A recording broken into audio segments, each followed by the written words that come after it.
Hello, everyone. Welcome to the Boss Bay Business Show. This is episode 168. Thank you all so much for your support, your subscriptions. I truly appreciate everyone. And I just want to wish you all a happy Thursday. So, this evening, we're going to be doing what we always do. Good evening, Charlie. Thank you for joining. Happy Thursday. We're going to be doing what we always do, which is showcasing wonderful small businesses. I'm so excited to talk about their mission. So excited to put different entrepreneurs in front of you because, as I always say, you never know who's in your own backyard. So that's what we're going to be doing. I am the host. I'm also the owner of Boss Bay Blog, NBC.Click, Tech Aesthetics, Anotherness Boutique. Two of my very, very popular and trending businesses right now are Boss Bay Blog and NBC.Click.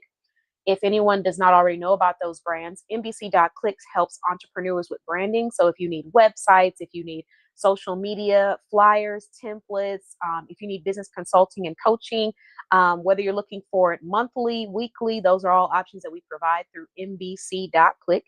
And then BossBayBlog.com is a marketing brand. So we assist you with advertising, promoting, broadcasting your business, but it's also a brick by brick experience. It's a white glove marketing experience. So if you're someone that needs help with, how do I get more momentum? How do I elevate my business overall, the presentation? How do I change the positioning of my brand so that when people see me, they're not just seeing me as an individual, they're seeing my products or my services as a brand that they should go and shop with. So I'm not just selling based off of you should buy from me, but also you should buy because I'm providing a specific solution. So if you're an entrepreneur that is needing assistance with positioning, this is the place that you want to be. A little bit of information about our directory. It is a small business directory. It's worldwide now because initially we started off with US based businesses. Now we have brands in different parts of the world like France, different parts of Africa. So it's really cool to see how we've just grown and exploded because people do love small businesses. Now, the majority of our shoppers are based in the US. However, we still have products and brands that, they kind of service not just in the US. So I would say nationwide, but also worldwide for people that are wanting to advertise their business to US shoppers. Now, on top of that, we focus on group economics, which means spending our money, circulating our dollars within our community. We're very big on diversity because I really truly believe that you never know how you can be a light to someone else, even if you don't completely relate to them. So we have so many different personalities, so many different professionals of all different walks of life in our directory, different religious backgrounds, different political beliefs and views. And I just think it's really important because even if I don't believe what you believe, if I know someone who is passionate about what you believe in that could bring a positive impact to your life, then I will be doing a service. And so that's initially where I started with that, but it has grown into something so much bigger, which is the concept that closed mouths don't get fed. You never know who could be helping you, who's right next to you or in a different state, but providing the services or the solutions that you're looking for. And so now we have a community where people are able to really lean on each other.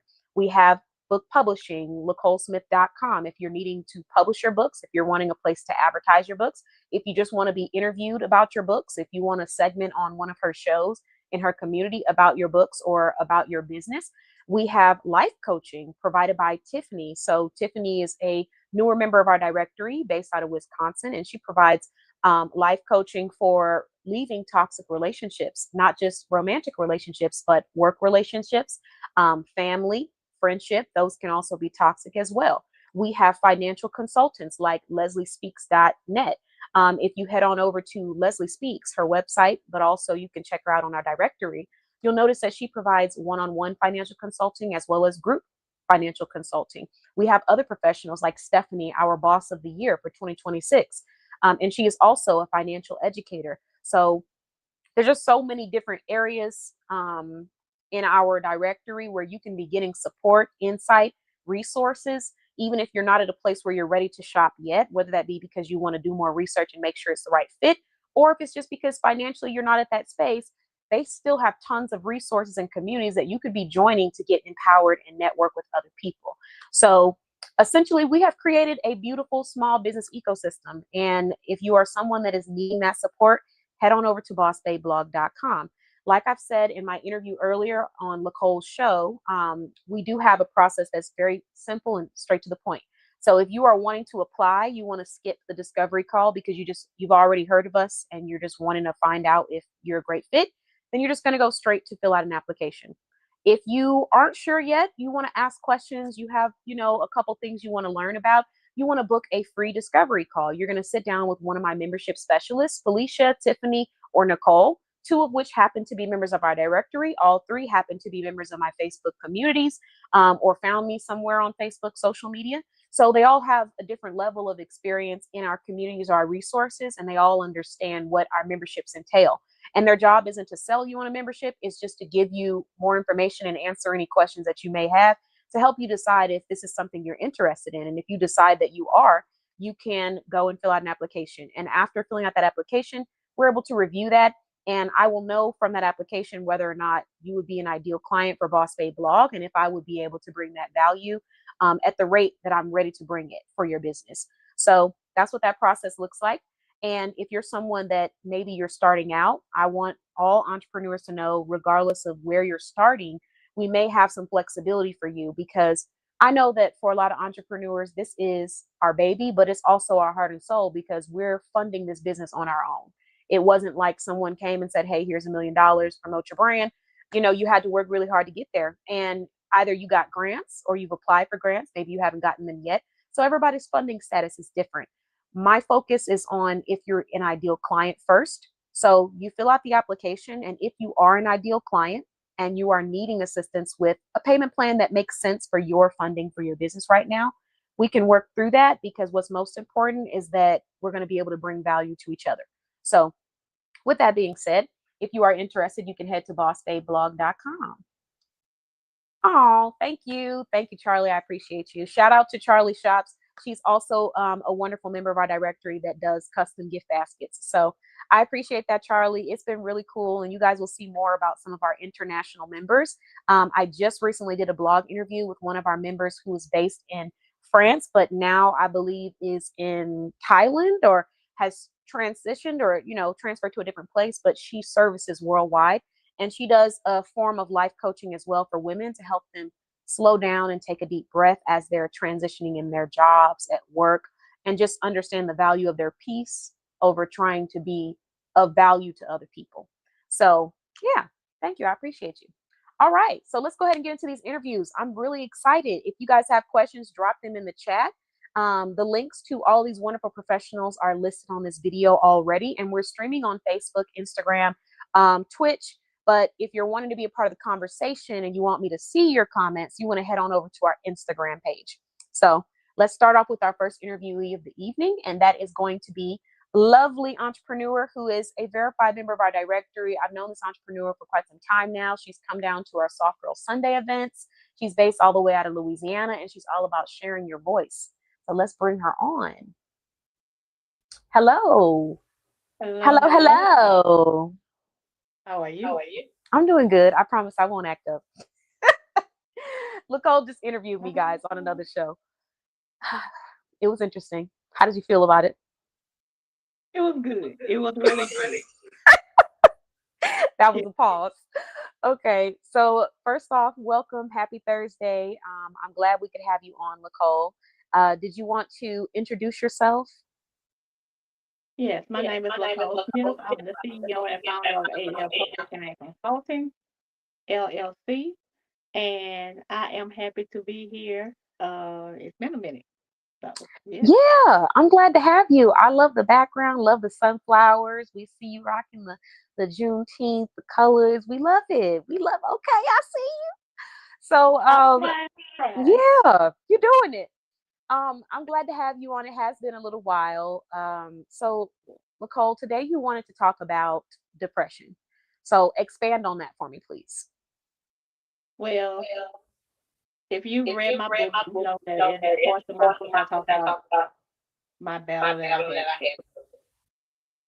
It was very interesting. It was very difficult to overcome. And so many people are going through depression now at this time, and they don't know what to do or what to talk about or who to go to talk about it. So I just kind of wanted to tap into depression because it is so severe in our lives right now. And a lot of people are dealing with it. Some people know they're dealing with it. Some people don't know that they're dealing with depression. But I wanted to just put a hand and a finger on it today because I see it coming up more and more. in topics and in conversations and in things that I'm seeing on social media. So I think it was time for me to tap into that part of my life. Um, and the things that I can help people with when it comes to depression and just tapping into that market because it's hard to open up about it, but at the same time, we have to talk about it. So that's kind of where I wanted to go with it today. Um, if you have any questions for me, Katan, we can start there. So, Yes, I do. So you talked about how it can be kind of hard to talk about it. For you specifically, what would you say was the hardest part of overcoming or learning how to work through your depression? the hardest part for me was admitting that I was depressed. And I say Oh, that wow. because a lot of people, they think it's just a part of life for them. If they think it's a part of their norm, they think it's stress or a headache or, they just having a hard time at work or dealing with different things. They don't actually think they're falling into that cycle of depression. So my Mm-hmm. hardest thing with it was admitting to myself that I was depressed. Yeah, that's a really good take.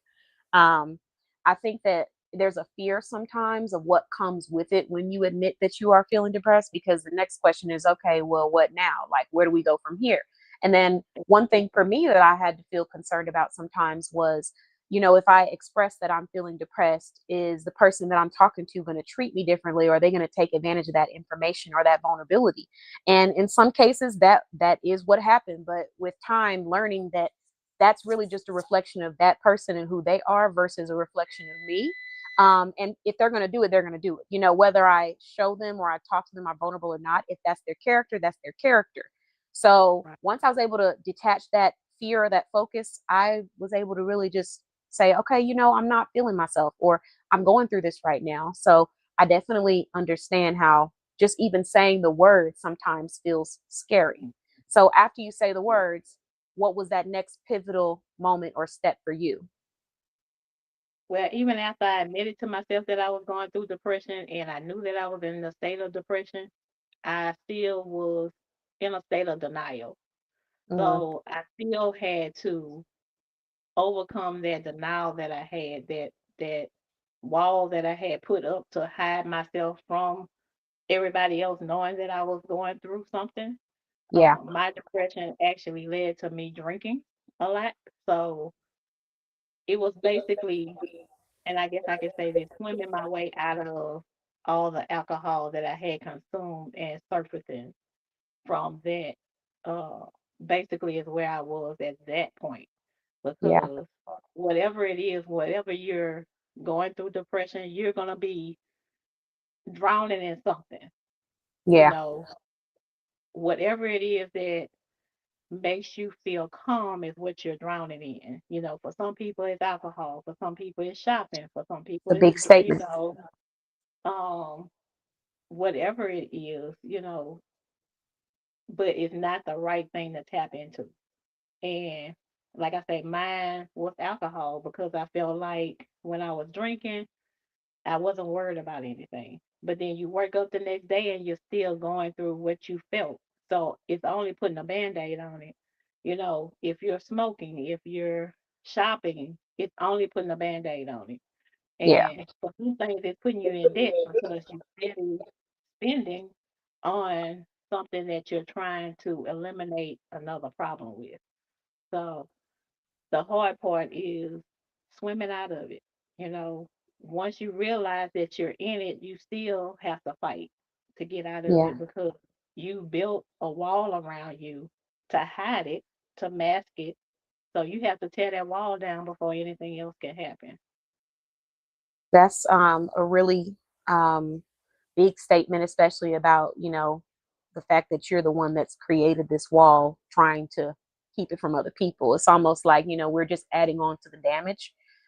So if you don't mind sharing, what were some of the things that caused you to, start to have this depression? Was it something that was hereditary? Was it situational depression where something occurred in your life that, changed things? What was that? Well, when I first started feeling depressed was when I had my accident in 2011. Okay. And having to depend on other people, that part of my depression didn't last long because once I was up and functioning and moving, I was okay. Okay. 2016, I lost my mom, I lost my house, I lost my aunt, all in the same year. And losing my mom that was my best friend. So losing my mom was not only losing a mother, but it was losing a friend. It was losing somebody that had my back. It was losing somebody that I could always go to when I was in need. Um, when things weren't going right, I could go and talk to her about anything and everything. And just knowing that that was gone was devastating to me. But I was still like, okay, I'm the oldest.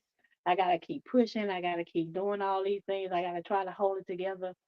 And I was able to hold it together for a little while. Then the flood of 2016, for those of you who are not in Louisiana, Louisiana got hit by the flood, the 100-year flood, as they call it. We lost our house. The house took on 4 feet of water. Um, Even when you got ready to go back into it, the water had sat in it so long to you pretty much would have had to tear it all the way down and build it back up. So Mhm. that was another hit that I had taken. So not only am I dealing with this, you're trying to relocate, you're trying to find and make sure that your children are okay because they're dealing with this as well. And then school was getting ready to start because it happened in August. Excuse me. So and I lost my mom. My children are getting ready for school. We don't have a house. We went to stay with my dad, which was fine because the house was big enough, it had space, but still, it's not your own. Yeah. And in that moment, it's just like I could feel the breaking, but I didn't want to admit I was breaking. And then at the end of the year, um, it's my mom's birthday right around Christmas. Her birthday is December the 27th. December the 25th is Christmas, of course, which is her favorite holiday. Mhm. December the 26th, I lost my aunt. So we got Christmas, death of my aunt, my mom's birthday. Hit me all at one time, and that was just the crush that just was too much.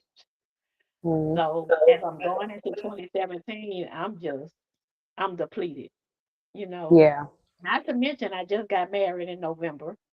My daughter got married in August, right after the flood, because we was already planning her wedding. So we still went through with her wedding in August, which was like 10 days after the flood. So I'm still trying to hold it together because I got stuff going on that I need to hold it together. But the breaking was unevitable. Like it was there. So you're hiding it and you're pushing. You're hiding it, but you're pushing. So on the outside, it looks good. On the outside, they like, oh my goodness, she done lost her mom, she done lost her house, she done lost her aunt, her daughter done got married, she done got married. Everything seems to be okay. She holding it together, she good. Wasn't good at all. I got up in the morning to alcohol. I went to bed to alcohol. I used to be at work under the influence, but still working. I was a functional alcoholic dealing with depression. So not only am I functioning as an alcoholic, but I'm an alcoholic at that point that got depression. So the least little thing is setting me off. Yeah. Attitude is outrageous. Um, don't want to be bothered with people. I'm a manager at my job, but I don't want to be bothered with people. Everything was agitating me. Everything was getting on my nerves. But then you get around your family and your friends, and you want them to see that you the strongest mom that they ever seen. You want them, your friends, to be like, "Oh, baby, you got it going on. You still, you still holding on. You still good. You don't need anything. You're that person to be." When in all reality, you're not. So those moments was just probably my lowest low, Hmm. but also my highest high. And I say that because when I look back at where I came from and what could have destroyed me and killed me, God said, no, I need you to go through this. I need you to feel everything so that you can help people that's been there. So that you can help people that in the midst of that because you know how they feel. You can talk them through it. You can help them deal with it because you know how it feels to have the shoe print where your eyes are looking up at when everything else is seeming to be okay. You are buried in the dirt. And the only thing when you look up you see is the bottom of your shoe. And you have to fight to get that shoe off of your back. I know how that feels. I know how it feels to be there. I know the pain, the suffering that you're dealing with. So that was a moment for me. And to look back on it and know that I overcame it is remarkable. Yeah. And I also want to give you flowers for that self awareness factor because you said something, and I just want to touch on this briefly. But like, if you are someone that goes through depression, you have, depressive episodes, or it's just something that you're consistently dealing with, you do have to be extremely aware of what you're putting in your body. We should always be aware, but there are some things that people will say doesn't bother or affect you. It will. Alcohol, smoking certain substances, they are downers, they get you nice and calm and low, but they're also amplifiers of your emotions. So if you're already feeling sad, depressed, this amplifies that feeling. I feel even worse than what I might have been feeling before. And that is not every single substance, right? I'm not a doctor, but I just would say that that level of even thinking about that, sometimes people don't even put that into perspective. And that's because they're not admitting that this is something that they're dealing with, even though they're feeling it. I'm not going to say it. I'm going to keep self medicating in ways that are really not helping me. And then you said something about, you know, with your mother, losing your mother. I always resonate with that feeling of there's certain people in this world, and it's usually your parents or people that know you very well or very closely, that you feel like if they were to go, you'll never have that level of loyalty, support, and love. And it's also another layer of grief when you lose a parent and you now have to work through that because that's someone that was your close friend. Even if they weren't your close friend, like for me, you know how my situation was. Yeah. But for me, it was always a maybe, what if, what could have been had, you did these things. And so closing that chapter is having to accept that they're just no longer here and heal through that while still functioning and taking care of other things in your life. And for you, you're a mother, you have children. I'm sure you were trying to be super mom because you want to keep it all together so that they're not seeing you breaking down, depressed, stressed, because sometimes we do that as parents, as women, as, I'm not a parent, but I see parents that do it. You want to be strong for everybody else. You are that strong person until you break down to the point where you can't be anything. And so, how did you get to the point where, did you ever get to a point where you started to accept help from people or express that you were feeling like that? Well, I actually admitted it to one of my friends.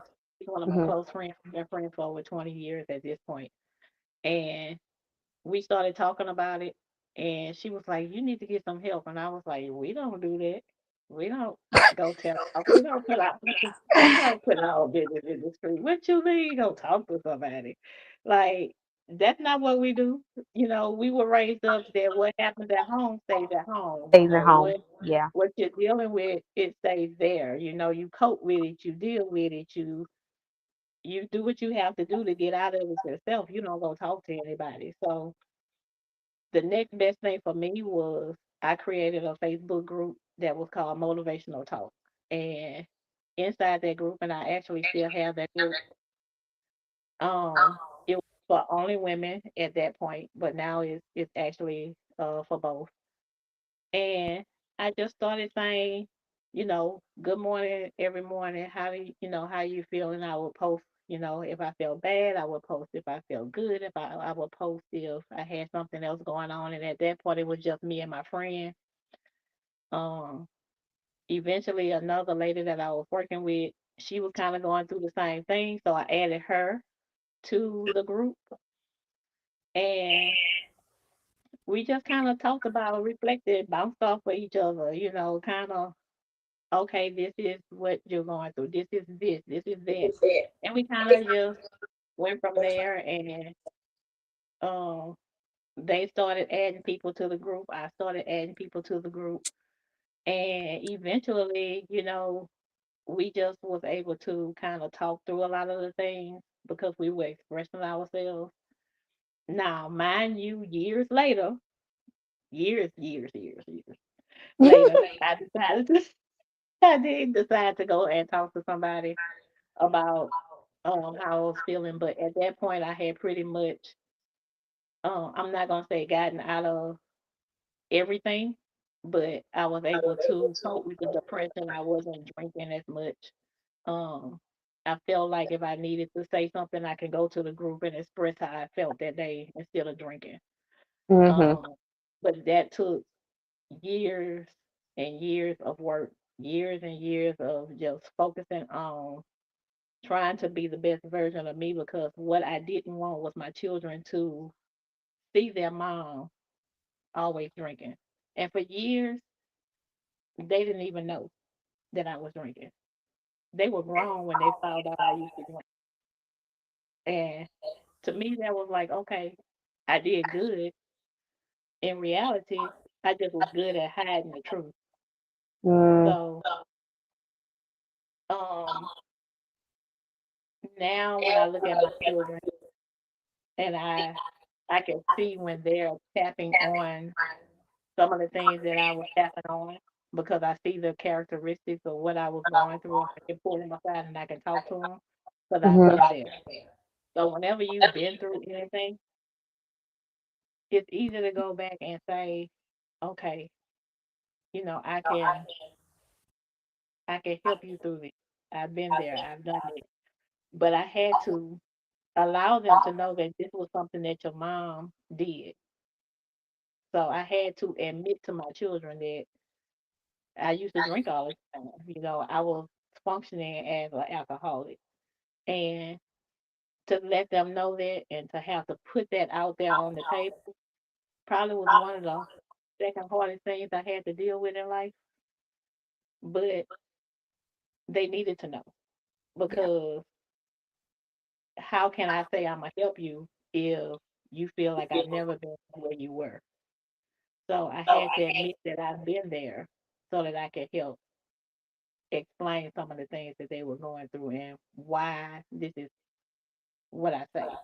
Why Mm-hmm. this is why I'm coming at you like this. I'm not coming at you just because I'm a parent and saying you're doing this too much. I'm coming at you because I see that you're spiraling in the same direction that I was. And I don't want you to go down that rabbit hole. So So yeah. essentially, you just had to admit that you weren't a robot, that you were human, and that's hard. No, because I still haven't admitted that. So I'm not gonna You say haven't admitted that you're human yet. Okay. I Well, I let me know when we get to I, that. I am human, but I still feel like I have the robotic characteristic Hmm. within me Hmm. sometimes. But I know now that I'm more human than I am robot. That's Um, good. That's fair. but Yeah. you know, I think every person has their robotic characteristics within them, whether they're going through something or not. Because at some point in your life, you're just going. You're not Hmm. resting properly. You're not drinking properly. You're not eating properly. So I think everybody still has those characteristics. So I'm not going to sit here and say I don't have them. I Hmm. just know that the human side of me needs more discipline Nurturing. Okay. Okay. Discipline. than anything. Yeah. I understand. So, now that you shared, thank you so much for sharing that because I'm sure someone who might be going through something similar or, relates to that needed to hear that message. Why don't you talk to us about, your brand, what are the solutions that you want to share today or the services that you provide? Well, with AL Publishing and Consulting, we help you find your voice because a lot of people finding your voice is hard. And I guess the best way to say it is a lot of people feel like they have a story within them, but they don't know how to tell it. Hmm. So finding the voice to say what you've been through, the things that you overcome, the things that can help somebody else. A lot of times we're ashamed of those things because we feel like that was the bad part of me. So we don't want to talk about it. And Yeah, what my brand does, it helps you tell the story so that it doesn't feel so hard on you, but it still helps the person that's going to hear it or read it. yeah, So that's part of what my brand stands on. That's part of what we do. I enjoy teaching people how to utilize their voice, how to speak, how to be heard without feeling like they're the bad person or they've been through something or done something horrible because everybody's done something. It's just a matter of being bold enough to stand up and say that I did it and this is how I got through it. And that's one of the things that we stand strong on when it comes to AL Publishing and Consulting. I like that. And I think this world is so similar to the robotic part too. This world can be so judgmental sometimes that we do get in the habit of just holding things in and not talking about real conversations. How many times do you walk past a person and they say, "How are you doing?" And you say, "Oh, I'm doing good." But you're not doing good. You just had something terrible happen in your life. You just had a huge breakup. You just lost, your job. There's something going on in your life that you're not just going to flat out tell them because of the fact that a lot of people don't practice creating vulnerable spaces for their loved ones. They don't. So it's not a safe space. I don't feel like I can release and talk about what I'm saying. But then also, a lot of people are just uncomfortable with vulnerability themselves. So when you're vulnerable with them, they don't really know how to approach that or nurture it properly. And we're in this world now where everybody's just afraid to be real and have real conversations. So it's very Yeah. relatable. And then with trauma, we already have, if you go through something traumatic, whether in childhood or adulthood, you already have your internal thoughts that are telling you that, you've done something wrong. You shouldn't talk about it. And then you have people out on the outside trying to tell you how you should react or how you should feel or how you should move through these experiences and are also judgmental, which is so, I find it so silly because people are so quick to judge someone in one area of their life when they know that they have another area in their life that they really could work on.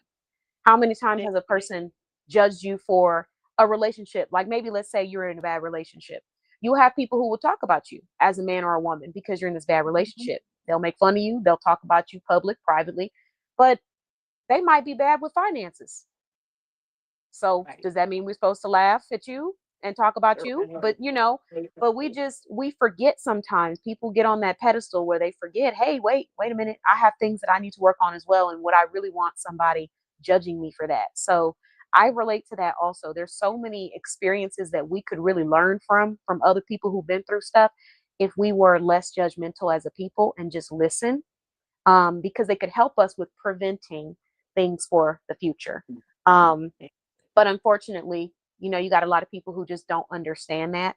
And then you have a lot of people who are insecure internally, like within themselves. So I definitely relate to that topic. So talk to me a little bit more. Hey, hey, hey, hey. Oh, she said, Charlie's over here giving you some love and shout out. She said, awesome YouTube Oh, video. thank you, Johnson. Yes, she said you did an awesome job with sharing your vulnerabilities. Hello, Shelly. Thanks for joining. So yeah, I really just I love the fact that you even mentioned that the vulnerability piece, but also getting people not to feel ashamed, because it's just sad that we have to go through stuff and then be ashamed about what someone else has done to us or what we have experienced, as if it had anything to do with us in the first place. Okay. Right. So yeah. But tell me a little bit more. So you talked about how you help people with sharing their voice. Do you have any resources that you want to give to anyone, or any insight that you want to share? Yes. Right now I have the author coaching course that is going on, and it is 12 months. Boss Bay Blog and AM Publishing and Consulting, we have collaborated to do a scholarship, and the scholarship takes off $175.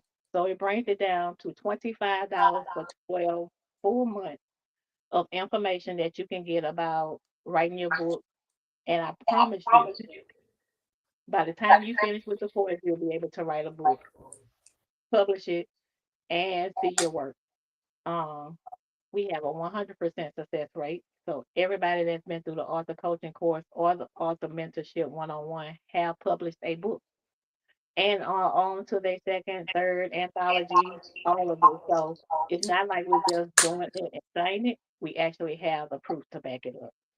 But for the scholarship, if you go to lacolesmith.com, you can key in BOSS, BOSS1 at checkout, and it will take that 175 off, and you can get the course for $25. If all of those are gone, I think we have 8 left. Um, then you can key in BOSS all cap 2, and it'll take $150 off because we have that scholarship as well, which will bring it down to $50. You still get it $50 for 12 months, and same result. It's paid up front, so all you have to do is go into um the group that we have set up and utilize it. I just went in and I revamped everything. I recalculated everything. So at, starting next week, we're gonna have videos up and going. That's gonna be week by week breakdown, but they're gonna be coming out pretty much back to back. Okay. So you'll be able to get the information, do what you need to do. If you need any help, you'll be able to put it in the group. I can answer you within a week, probably, sometimes faster, but we're gonna say 5 to 7 days just to make sure. So I at least try to check that group once a week moving forward with that. So everything is gonna be dropping. You can go in, do the assignment. Yes, you have homework. Um, do the assignment. Some people are overachievers, so they didn't do the assignment, so they just kind of did the work and have their book already, but we're not going to talk about that. But it is an option if that's what you want to do. You do have that option to say, hey, look, I can't sit through the 12 months. Can you just send me over the information? That's a choice too because you paid for the course. So you can get that information up front if that's what you need. All you have to do is send us an email to author Lacole Smith at gmail.com and say, hey, I don't have time to sit and watch, go through the videos. Can you just send me over the information? I'm self sufficient. I can do it myself. If I need any help, I'll, contact you. You can do that too. That's an option because you are paying for that course and it can be written or it can be verbal through the group. So you can get it either way. Um, we have all this in place now. I'm excited about it. I went in, I revamped it after talking to my mentor. We added in some stuff, um, just near basics on some things, but I think it was needed, Yeah. and the whole course has been revamped. If you go into the group, once you pay for everything, you'll see the syllabus. The syllabus for it is up, so you can read over the syllabus, look at it, see if you want to just go ahead and tackle it or if you want to wait for the video. Okay. And then for people who are already authors, correct me if I have this correct. I mean, correct me if I don't have this right. But so if I'm an author, I already have my own book published, but I was to purchase one of your author coaching courses and then I decided to publish another book, you would advertise that book on your website as Yes, one of the books through.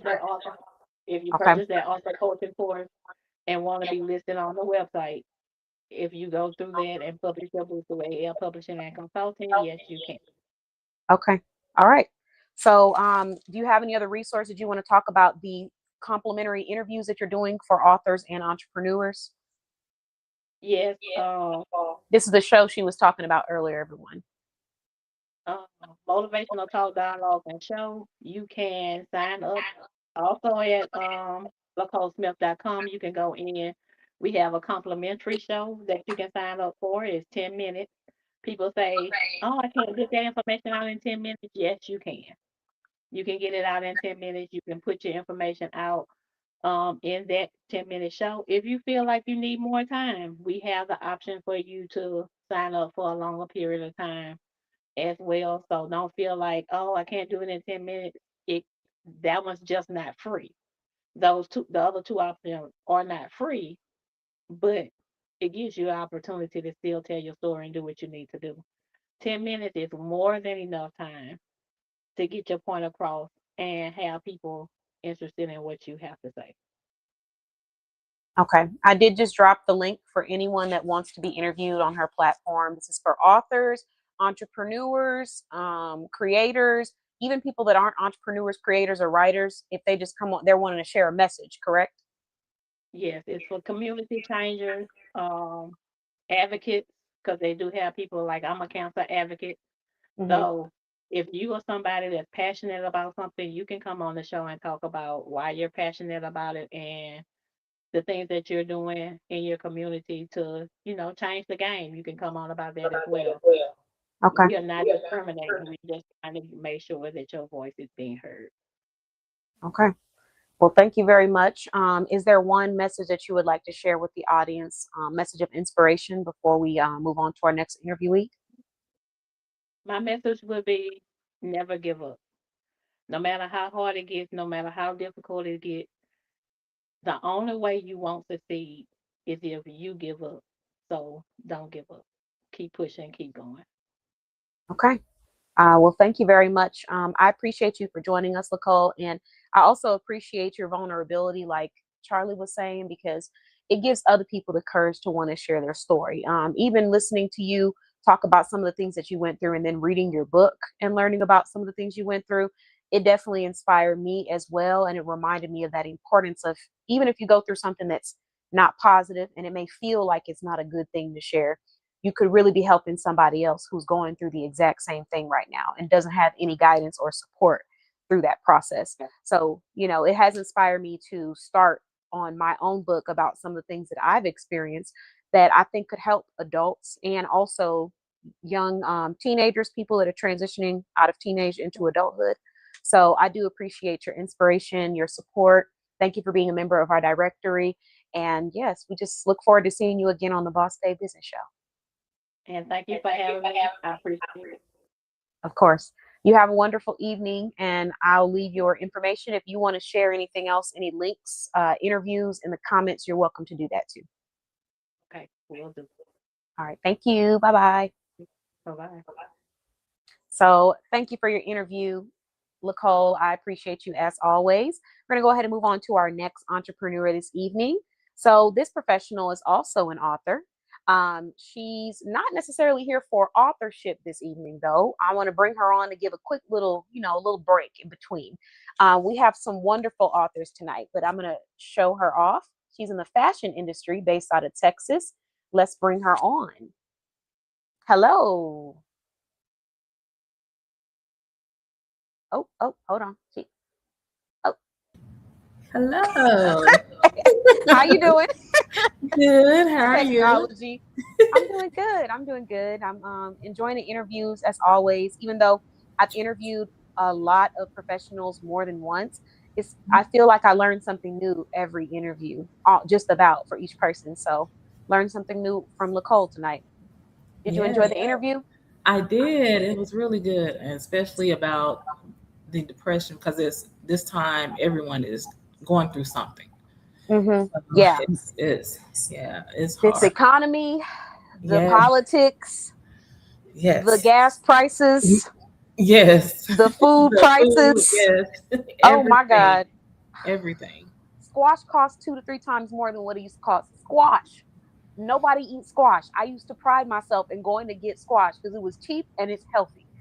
I went Right, to squash that used to be 70 cents, now in the higher dollar range. It's insane. I know squash is the last thing on y'all's mind right now. I'm sure y'all have bigger fish to fry, but that really hit me. I'm sorry.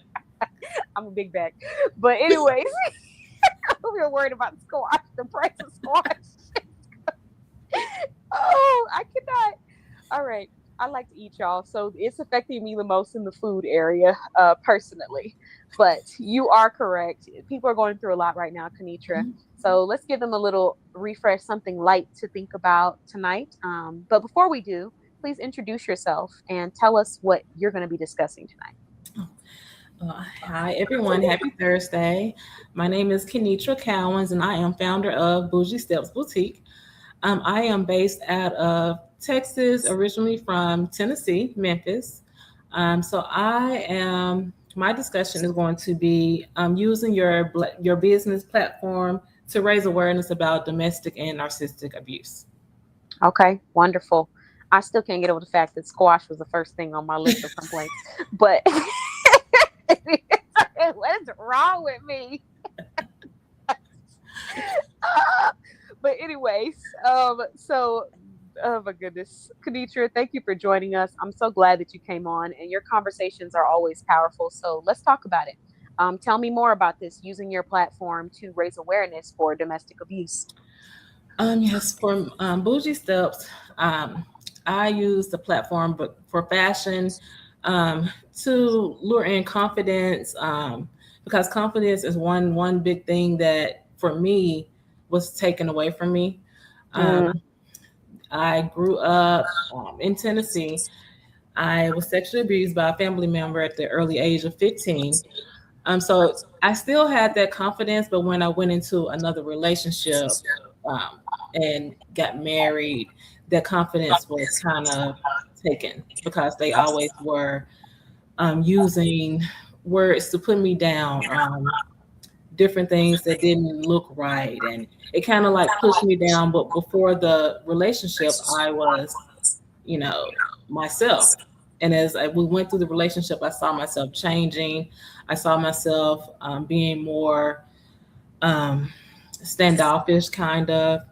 Um, Still on the outside, people seeing me and were like, "Oh, you're just, let's hang out, and you're the fun, the party, you're fun to be around." But in the inside, I'm drowning because I'm going home to, like, I would say, darkness. yeah, So I'm yeah, one way on the outside. People see me in our relationship. They see the relationship, and people are wanting to be in a relationship like that. When all the time, no, you don't. No, because yeah. it's different. So I want to use Bougie Steps, the platform, to help spread awareness, to bring people in to that are going through that need help. Empowering women and even men. So Yeah. I use that platform to raise awareness and put my books out there to help others. I like the fact that you talk about how domestic abuse, you know, physical, emotional, whatever kind of abuse, it doesn't just happen to women, because Mhm. oftentimes when we hear abuse, we automatically assume that it has to be a relationship, a romantic relationship, or it has to be a man abusing a woman. When in reality, abusers come in all shapes and forms. I mean, it Mhm. can be a wife that has emotional put downs, as she says, to her husband when he leaves, so that she can feel more Right. secure about him coming back. But a lot Mhm. of times we don't call it that when a man is going through it. So I do believe that what you're doing, it creates a conversation around that specific topic, because I can't remember if it was you that I was talking to, but I remember having a conversation with a man um, at the time that I was talking to, and he shared with me that someone had exposed themselves to him while he was younger. And this was Mhm. someone who was in an adult range. I think she was like over 19, and he Oh, was young. He was in school. So I said, I'm so sorry that that happened to you. And when I said that, he was like, "Oh, we just brushed it off. It wasn't anything." Because when I went home and told people about it, they were patting me on the back like it was something cool. mhm. And that's because when it's happening to a guy, sometimes we're not calling it that. We're not putting it under that category. Right. When in reality, this is abuse. This is, you know what I mean? There's Mhm. so many things wrong with that. So Yeah. I do love the fact that you challenge people to think about, it's not going to just be a woman that's being abused. It's not going to be just an adult that's being abused. So I definitely resonate with that, and I appreciate that about your movement. And then there was something else that you said that also I wanted to come back to. Oh, so just for anyone out there, I always try to give two reminders. But the first reminder is that if you are ever going through something romantically, and you have someone that is being abusive towards you in our community, I want you to know that you can always reach out to the women in our community and talk to them about what is happening, and there will not be judgment. We have so many private rooms, virtually. You don't even have to be in the same state as us, but just know that if you were to come to me directly, or if you're coming to our platform, you will not be judged, because I know that's a huge thing. So I want to make sure if anybody is going through something like that, you know you will not be judged, number one. And number two, I want to remind women that you can get back on that horse. Okay. Mhm. Listen, when you go through these kind of relationships, it kind of makes you feel like there's nothing else out there. Mhm. And I'm sure you'll talk about that. But transitioning into being like a single woman, well, not transitioning, because I've just been single. I've just been chilling over here underneath the single tree. But being a single woman, there was a moment in a time of my life after experiencing being with people that had narcissistic behaviors about them. I wouldn't say they were a narcissist because I'm not a doctor, but they did have behaviors that were unhealthy. Mhm. And being with that and then leaving that and trying to date and seeing those same behaviors in people had me in a state where I was like, oh my God, I don't want none of y'all. Yeah. Yeah. Like, Yeah, I don't want any parts of that. Carol's in the background. She like, yeah, yeah, correct. So, it could be a little depressing too, because you're just Yeah. like, well, I really want to have a relationship, but do I want it at the expense of my mental health? And do I want to repeat of what I've experienced? No, I Yeah. don't. And today I had a revelation. So I just want to briefly preach to you, and then I'm going to hand the mic back to Conitra. Okay? Listen, I was taking my steps. I was walking, y'all. And I was doing these steps. I do 7,000 to 9,000 steps a day now because I'm on my fitness journey. I'm trying to be summertime fine for my birthday. So as I'm doing my steps, minding my own business, I had about 3 gentlemen pull up in a car next to me. And out of those 3, one of them I ended up giving my number to. But listen, get outside and go for a walk. Put yourself out there.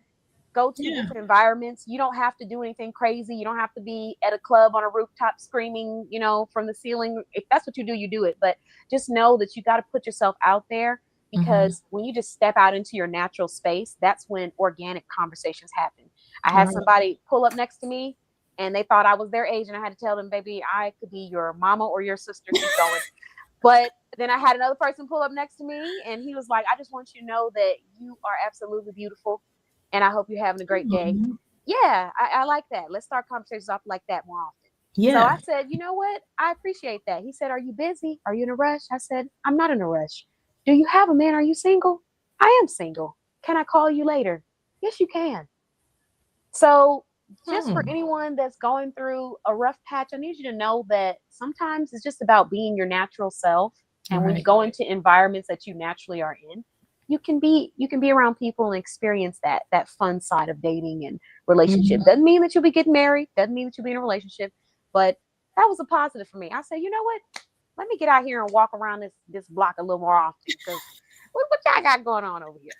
So just some insight for the ladies that might be feeling a little down right now. But I want to hand it back to Tiffany said, hey, you know, I forgot for a second. I had to dust off a little bit. I said, wait a minute, I forgot, I could pull like that, because it's about three cars in one day. That's a minute. That's a lot. That's a lot. I'm not Yes. trying to brag. 3. 3. The first one, he was like, excuse me, how old are you? He was like, do you live around here? I said, yeah. And then he said, uh, are you in high school or just get into college? You in college? I said, no. He was like, are you still like how old? I said, no, older. And then he was like, oh, I'm so sorry. I thought you were my age. And then he just drove off on the car. And I said, it's okay. I said, it happens. And he drove off yelling out the window, I'm so sorry. So sometimes you just got to live your life, and the more you push past those discomforting experiences, you Yeah. start to realize it's not as bad as you think it is, and everything doesn't have to be we get married today. It can just be you having fun that Yeah. you didn't get to have when you were married or in that abusive, Yeah, relationship. But yeah. let me hand the mic back to you. I just wanted to let all these ladies know they can dust off that horse and get back up there. But let's go ahead and hand it back over to you. And I want you to share what were some of the things that helped you to realize that you were in a, abusive or narcissistic relationship. How did you come to that conclusion? I always knew that it wasn't something was not right. You know how you have those feelings where um, you're like, okay, well, this someone says something, and you're like, okay, in the back of your mind, you're like, wait a minute, this you shouldn't be saying it to me. Mm, But from me going through what I did as a young teenager, I just felt like, okay, well, maybe this is what I'm supposed to be, or who I'm supposed to be with. Um, yeah. but the signs were jealousy, um, a lot of controlling ways. Just it was red flags, but for me, I just pushed it back. Mhm. Um, and I was like, well, it'll be okay. We'll work it out. Me so much as trying to, I guess, save that person, because I knew the backstory of what they went through Yeah. in life. So me trying to like, okay, well, you know what? We can work on it. Let me not say anything about that. We can work on it. But as Yeah. relationship goes on, they feel more comfortable to saying things because I was not acknowledging what they were saying. So they feel comfortable in just saying things, just, oh, well, that doesn't look right on you. Just, you know, as an example, um, I wore a skirt or a dress. Oh, that doesn't even look right on you. Why don't you just wear pants all the time? So I'm like, well, maybe I don't. So I start questioning myself, like, Hmm. second guessing, like, oh, well, maybe I don't. Well, okay, well, yeah, I'll just wear pants. So things like that were signs. Yeah. So yeah, Definitely. yeah, red Because we flag. knew that was a lie. Because we know you look good in those skirts. Conitra is, when I tell you legs for days, I'm trying to get like her. I'm trying to get Thank like her. you. That Oh, is thank that is not your average grandma right there. I'm gonna tell you right there. you. Okay. Because when I saw that video of her modeling those Thank shoes, you. so yeah, I would have definitely questioned him too. I'd have been like, "Are you okay up there? Is it all right? Because have you seen me?" But But that's their way of not letting anyone else pay attention to you because they yeah, know if you go somewhere and you see that, they're gonna be like, oh, okay. So yeah, that's yeah, their way of trying to cover you up, basically. yeah, and it happens in the dangerous part of this is it doesn't just happen in romance. It can happen in friendships. It can Mhm. happen in family. It's that friend that you say, "Look at this, look what I just did," and they say, "I mean, it's okay. That Yeah. was one, strike one." And then when Hmm. you come back and you say, "Oh, I'm going through this, I'm so stressed," and they say, "Well, I told you not to do it. That was strike two." But Right. we keep letting these strikes happen because we love them, and like you said, we know what they've been through, and so we Hmm. start to excuse people's toxic behaviors because we love them and we want to love them through what they've been through. Right. And in the words of the great Tiffany, one of our life coaches, I am not Jesus. Only Jesus saves. So you need to get on over there. I might have improvised. She didn't say it like that, but she I like that. We need to put said that a on a lot. t-shirt. She said it a lot softer. But listen, but I'm telling you, I can't help you. You got to go to him or whoever it is that you go to and you report to at the end of the day is who you need to be speaking with because that is just not, that is way above my mental pay grade. But I think that also comes from certain generations, some generations, you will do things even when you are uncomfortable. And Hmm. it's a norm. So, like, somebody asks you to do something, okay, I'll go do it, even though I'm exhausted and I'm tired. Somebody say, "Can I come over?" Yeah, go ahead, come over, even though I just Hmm. told you I don't feel like having no company. Right. That's kind of like the norm.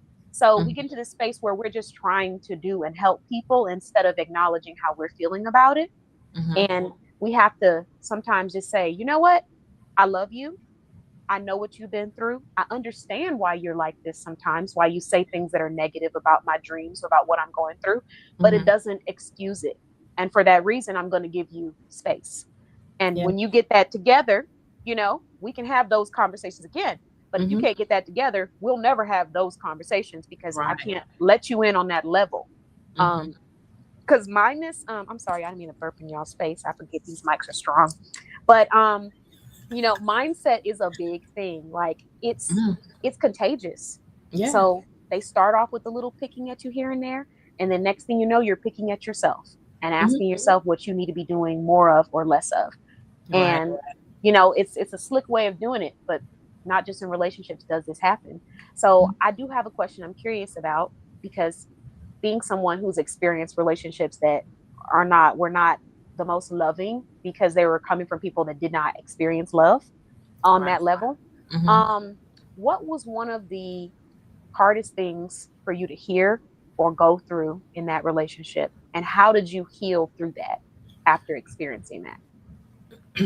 It was, it was so many things. But one in particular, um, I had an idea. I've always been in the healthcare field, medical field, and I had an idea that I wanted to go back to school for administrate, like manager Okay. administration. I want to go into that, like HR, um, and just wanted the support of that person. Yeah. So their comment was, well, you're not able to be a manager. You're not able to tell people, what to do. You're too soft spoken. You're not, you know, I, you're not going to be good at that. So me listening to that and second guessing myself again, and I'm like, well, you know what? Maybe I'm not. Mm, So that kind of put, a damper on things and kind of had me not advance into what I really wanted to do. mm, So that kind of, and then out of the relationship, when I got out of that relationship, that I wanted to start my own boutique, which I always wanted to do. Um, that was kind of pushed down yeah. and directed onto something that they wanted to do. Well, no, how about we do this together? And so Mm, when I got out of that, that's what made me look into my boutique, Bougie Steps Boutique. And I just said, well, I'm going to do this. I'm going to be my own boss. yeah. And I'm just going to step out there and, see what's going to happen. Yeah. That's wonderful. I'm glad you did, because Thank you're you. yeah, like the things you've been doing is amazing. Kanitra has done her own fashion show. On top of doing her own fashion show, she's vended at multiple fashion shows. She's been a motivational speaker for some of my in-person events here in Texas, and everyone in the crowd was really resonating with what you were talking about. Yeah. Um, you have your own boutique, you have your own ambassador program. I mean, there's just so many things that you are leading right now. So it's like a reminder for anyone that might be hearing negative things from friends or family or that significant other, that you can't allow your emotions to trick you into thinking that you Mhm. can't do this. Because here Mhm. you are leading so many different things. Your own community, you have your ambassador program, you have your boutique, you're speaking. So congratulations to you. Thank you. Thank Yeah. you. I'm glad you kept going, Thank because I really do love what you do. thank you. Yes, amazing. Absolutely, Tiffany. Thank you. So, Kanitra, would you like to showcase some of the products that you want to let everybody know about today? Yes. Well, very quickly, Hmm. because I love shoes. Um, so we have new, and this is the new. We have new shoes, new inventory. So these are one of the recent pairs that we got in. And it's the ballerina front. It's not a Point, ballerina point. point. It's like a square toe almost, Okay, um, yeah. and it has the straps, the tie around the ankle, the satin, and the heel. I would say maybe is at 3 inches. Um, and I have different styles, sizes. I have 7.5, 8, 8.5, and 10, and they are uploaded on the website. Those are cute. Thank you. And then I have this one in the nude color. Uh, Yes, I saw those. I had never, not until I saw that picture of you wearing them, I was like, you know what? I might need to try that. Because I wouldn't normally do but ballerina. I'd never been into it like the ballerina flats. You know how they used to have the flats and they would have you tie it up on your ankles? I wasn't really into that either because I felt like it accentuated my feet, you know? But seeing them like on the heels, it's really cute. They are. I love the different style of them. So it's so different. And then it has the fun way you can tie it up around the ankle as well. Oh, Lacole said that shoe. She said, "Baby, that shoe is beautiful." Well, we know we'll be shopping soon. And then some more of the new inventory. We have this cute shoe. I love this shoe. When I got it in, I was thinking it was going to be different, but it is. I love it because I love the pointed toe. Mm-hmm. I love the detail in the one toe that's going to be out, and then it has the straps. So this is really, really cute. This one is on the website. Every shoe is on the website. The new inventory that we have, and then I have gotten so much feedback this because I love this shoe. It kind of brings me back to the 90s almost. The platform. Oh, I know which one you're talking about. Hold on, let me go back. Yes. Oh my gosh. Yes, this one I love. Yes. I have this one in brown also, but I only have one size in the brown, but I have more sizes in the black. Yes, I like that. That's that Crystal Waters shoe. She wakes up early every morning. Just to do a hell no. They wouldn't be right.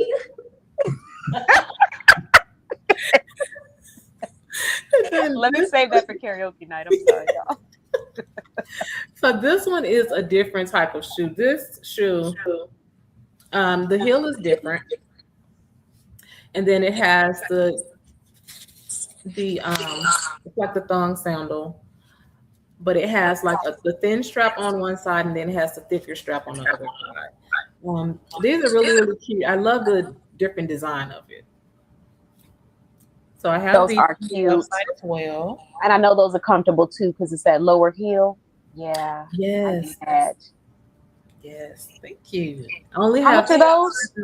These are 25. And so I only have 8.5 and a 10 in this size, in this style. Okay. 8.5 and a 10. Would you say they're true to size, or would you say someone who's a 9 could? I tried on the 8.5, and I had like a little room. So I wear an 8.5. So they maybe because of the front of it, the little the thong in there. Maybe that's why. Yeah. Okay. Not Lacole talking about some help her, Lord. My signal was not that bad.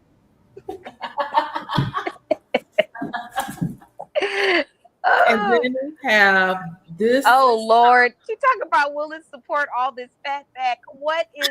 I don't even want to know what that is. I don't even want to ask what that is that you're referring to and why you felt the need to put a PH instead of a F. So I'm not even gonna go there. But I'm sure what she's asking here is the shoe supportive? It's the shoe. Which one? The ballerina? The brown one? No, I think it was the brown one that was shorter that you said you had a size 10 in and you had another size. I believe so. But we can always try it on.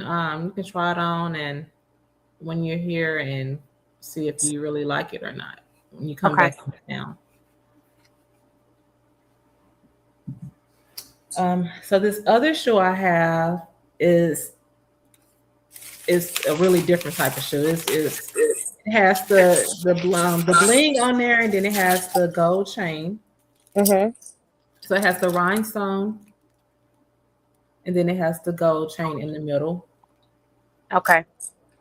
And this one is really, really cute. The only thing I would say with this one, go up a half size, only because this part is kind of tight. So I would say go up a half size. Okay, noted. And then it looks like Charlie loves the platforms. She said yes, a platform. Thank you, Charlie. I like platforms too, Charlie. They're just more comfortable walking in for a long period of time, especially for events. Yes. And then we have our French pumps. So we have the brown French pump, and then we have the nude. Yes. So the brown, I only have one size, which is an 8.5. And then the nude, I have a 7.5 and an 8.5. Right, 7.5, 8.5. And are those probably run true to size? Yes. The only thing that I tried the brown one on, and I wear actual 8.5. It was I had kind of had a gap in between the back. Okay, okay. So you may need you know how some you can get those you can get metatarsal pads. Yes, what I'm Okay. going to be my next investment will be those pads to give out with the customer in their shoes. Okay, okay. Yeah. Okay. And we just have two more. I have this rose gold heel sandal. Cute. Love the height. I love the lower ones. Yes, and it has the sling back, and then it has the detail with the straps and the round. So it doesn't have the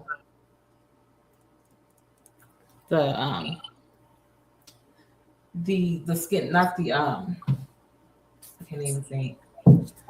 The round toe is more comfortable. Oh, okay, okay. And then we have the last one, which we have the booty. Mm-hmm. It's hot, the lace up booty. Which I love the material. The material is not that it's not suede, it's not leather.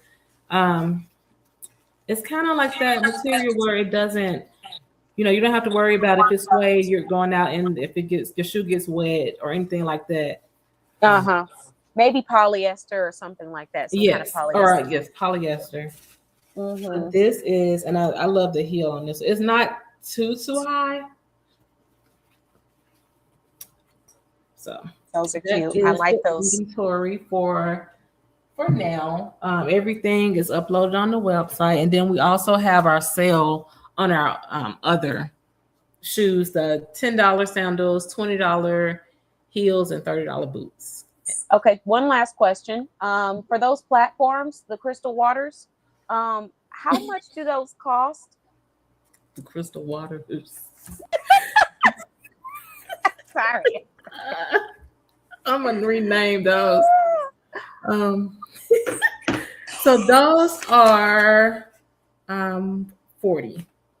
Okay. I think I'm coming for No, those. I'm sorry, 35. For 35. Okay. Mm-hmm.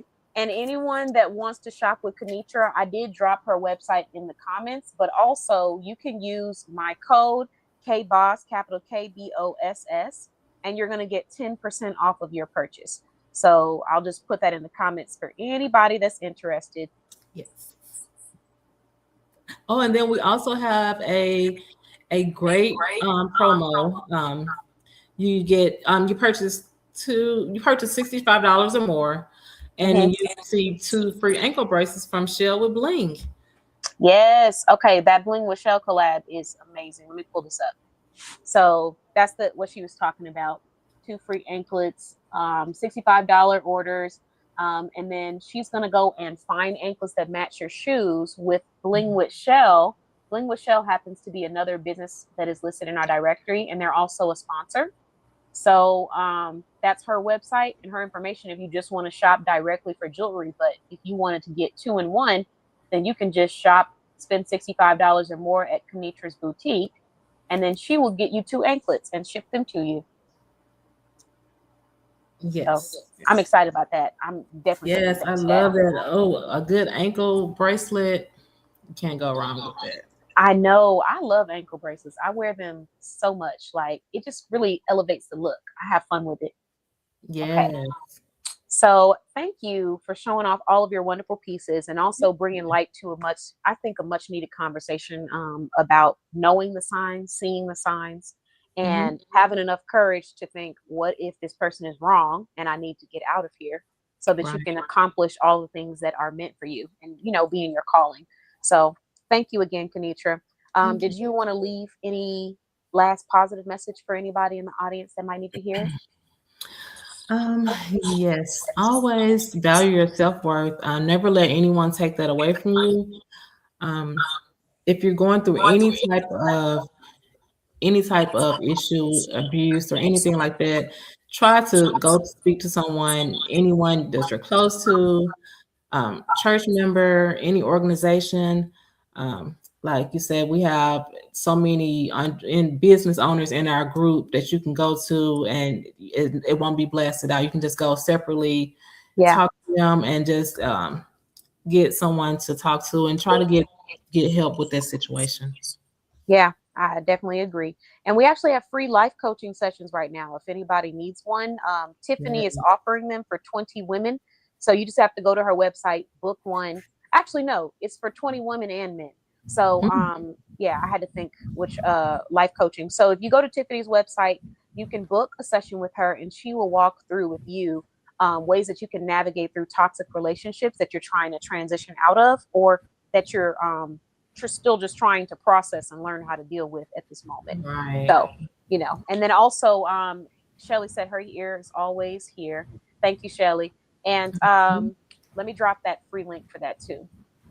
But thank you so much, Conitra. What's your Thank last you. message or your last update you want to tell everybody about in your business? We have we're gonna have Soft Girl Sunday karaoke and conversation. Yay!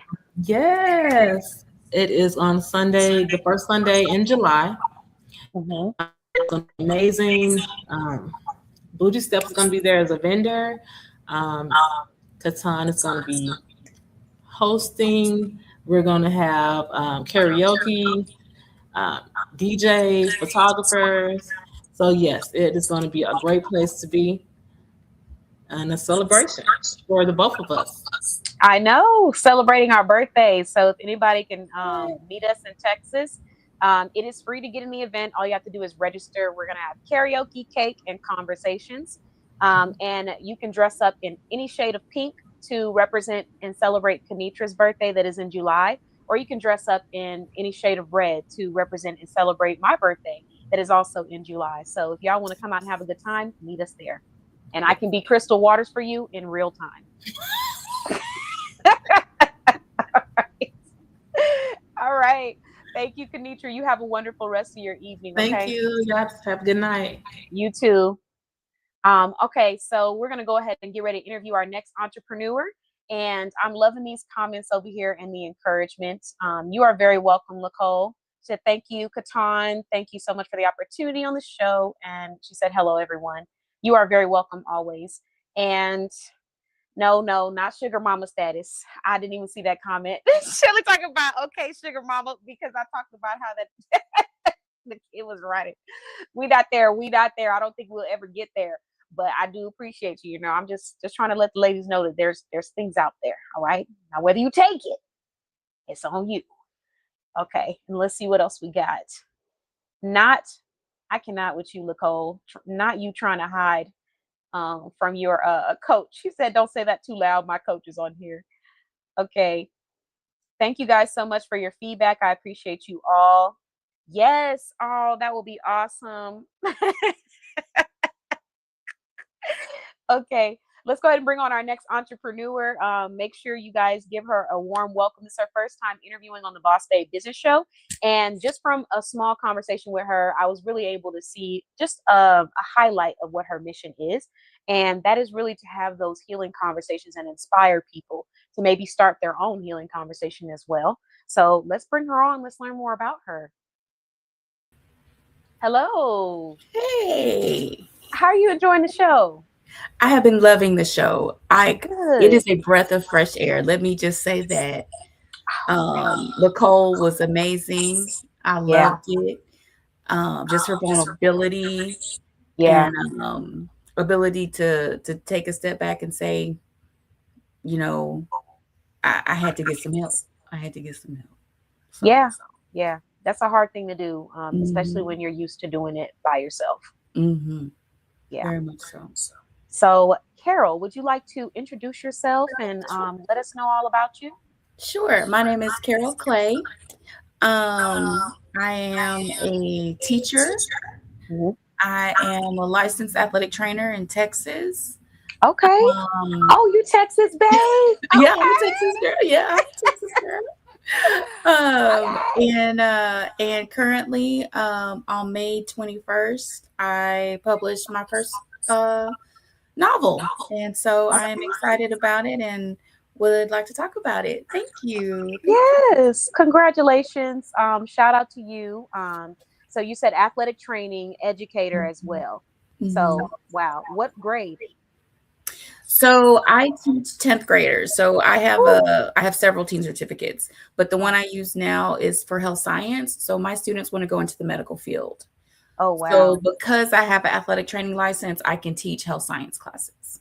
Okay, that's wonderful. Well, much appreciation to you and all of our educators that are in the chat.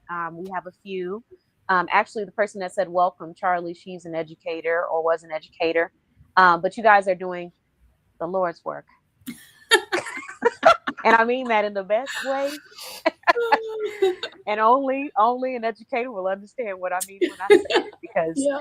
we are living in a different time, and with each Yeah. generation educators have to adjust to not just the curriculum changing and the politics and what is appropriate and what's not, but also Mhm. the generation that you're speaking to and how to better reach them. And in this generation, the only way you're going to reach them is in here, but that Right. phone. Right. But I do appreciate you. So thanks for joining us, and thanks for your introduction. Talk to me a little bit about where or actually, let's start with your topic of the night. So, Bailey's Treasures. Talk to us about that. So Bailey Treasure is my debut novel, and it's I did not intend for it to be as convoluted as it is, Mhm. but it's a very convoluted story. Um, the cover here, I'll show the cover. This is the cover. Um, this is That's Bailey's Treasure. beautiful. This is not Bailey. Okay. Okay. Um, my cover is a part of the story that you will get once you get into the story and realize that Bailey pretty much has an ally. She has somebody alongside her helping guide her. Okay, I'll say Okay. that, yeah, without giving away too much. I know, right? I'm like, ooh. Without giving away too much, because Bailey is kind of lost. Mm. She is 35. She is making all the wrong decisions. And she doesn't know why. She can't figure out why the things that she is doing is not working for her. Okay. And her grandmother is telling her one thing, her dad is telling her one thing, her sister is telling her one thing, the men she dates are telling her one thing, and within all of the noise, she can't find the light. Mm. And through a series of events, the light finds her. Okay. Okay. That's good. The gifts or the treasures find a way to her, and she is able to, with those gifts, make better decisions and ultimately turn her life over to Christ. Okay. So I could tell you were trying hard not to expose too much. She said Right. the treasures find her. Right. So with that being said, what was the inspiration for this book? Where did it come from? We talked a little bit about this earlier. Mhm. So I lost my father early on. I was 10 years old when my father died. He Mhm. was 39. He died of a massive heart attack Wow. before the age of 40. And I had always wish that there was something that he had left me that could help guide me. Because when you lose somebody at such a young age, every milestone, you mourn them more. The grief uh, grows with you, basically. It doesn't go away. So, for example, when you graduate from high school, when you get married, when you graduate from college, all of those milestones that you experience, having your first child, all of those things that you experience, you want that person to be there. Yeah. And there were times when I was young that I wanted something, of him. And so Bailey, this idea has been in my head since I was 13. It's been an idea that I have started over 100 times and torn up. And for some reason, just God's amazing grace, I started writing an outline in October of 2025. And from that outline, the ideas and all of the things just came out into paper. And I was able to get the story written. That is wonderful. And also, I think the fact that you were already doing this at the age of 13 goes to show a little bit. I would say that even in those moments where you probably did feel lost or like you didn't have that level of guidance, that's like a lot of self-awareness for the age of 13 to be thinking about, writing a story about how someone could be guided or supported through that. So that's a really interesting experience. I think trauma sometimes, when you go through something traumatic or saddening at an early age, it also gives you a level of maturity that you didn't necessarily ask for, but it just comes with the experience. Yeah. But did you have issues with relating with other people that were your age when you were going through this? Like as far as expressing how you felt, did you ever feel alienated at that early age to be thinking about these kind of things at the age of 13? Yes, I did. That's a true statement. I'm an only child anyway, so so it's already only you. Yeah. Yeah, I had friends, but being an only child, I spent a lot of time by myself when I was at home because it was just me and my mama. And so having the time to think about that. And another thing that kind of happened before I started writing the book is a coworker of mine. We were both teachers, we're both athletic trainers. She's a little older than me, but we were, along the same lines. And she said, "What would you do if you weren't doing this?" And I said, "I'm a writer." And then I'm thinking, girl, you ain't wrote nothing. What are you talking about? What are you talking about? The only thing I had written were, papers for my master's classes and, college papers. You ain't wrote nothing. But she said, "What are you talking about?" And so it pushed me to say, you've had this idea in your head since you were a kid. If that's how you feel in your heart, if God has put this in you, get it out on paper and be what you feel like you are. Be that. Yeah. And so I was able to go ahead and be a writer. So how did that feel to accomplish this and say, like, this is something that I dreamed about doing or talked about doing at the age of 13. I've done it now. How does that feel? There's no words to express how it feels. There's no words to express how it feels to hold this in my hand and to flip through the pages. Yeah.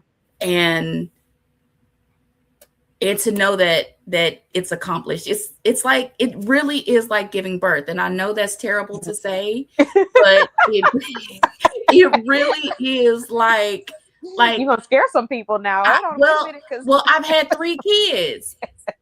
I've had 3 kids, and through the whole pregnancy, you're wondering what they look like. You're wondering what they smell like. You're wondering what their personality is. And you kind of know their personality based on how they behave. And then you birth them and then you get to see them. And Yeah. writing this book is really very, very similar to that. Very, very That's a similar to really beautiful analogy. And you definitely were poetic with that, because I was thinking more on the side of the pain and the labor and the contraction. So I was like, wait a minute now. Don't tell me that. If I didn't Well, already have a book, I'd be like, I'll think about it. well, But if you talk to some writers, because some writers get writer's block, and then some yeah, writers, they get to a point where it's just really, really difficult to get through. yeah, And sometimes it is, depending on what your topic is, and what you're trying to convey. Um, it can have those potholes. It can have, difficulties. But and I think any artist going through the process of what they go through can say that yeah, it's the process that puts that smile or that frown on. It's the process that you find your purpose in the exactly. process. Yeah, And then once it's done, once it's finished, once it's been to the publisher and it's polished, we can look that's at the it after. and enjoy it. That's the after, right? It's the Hmm. process that really shows your artistic ability.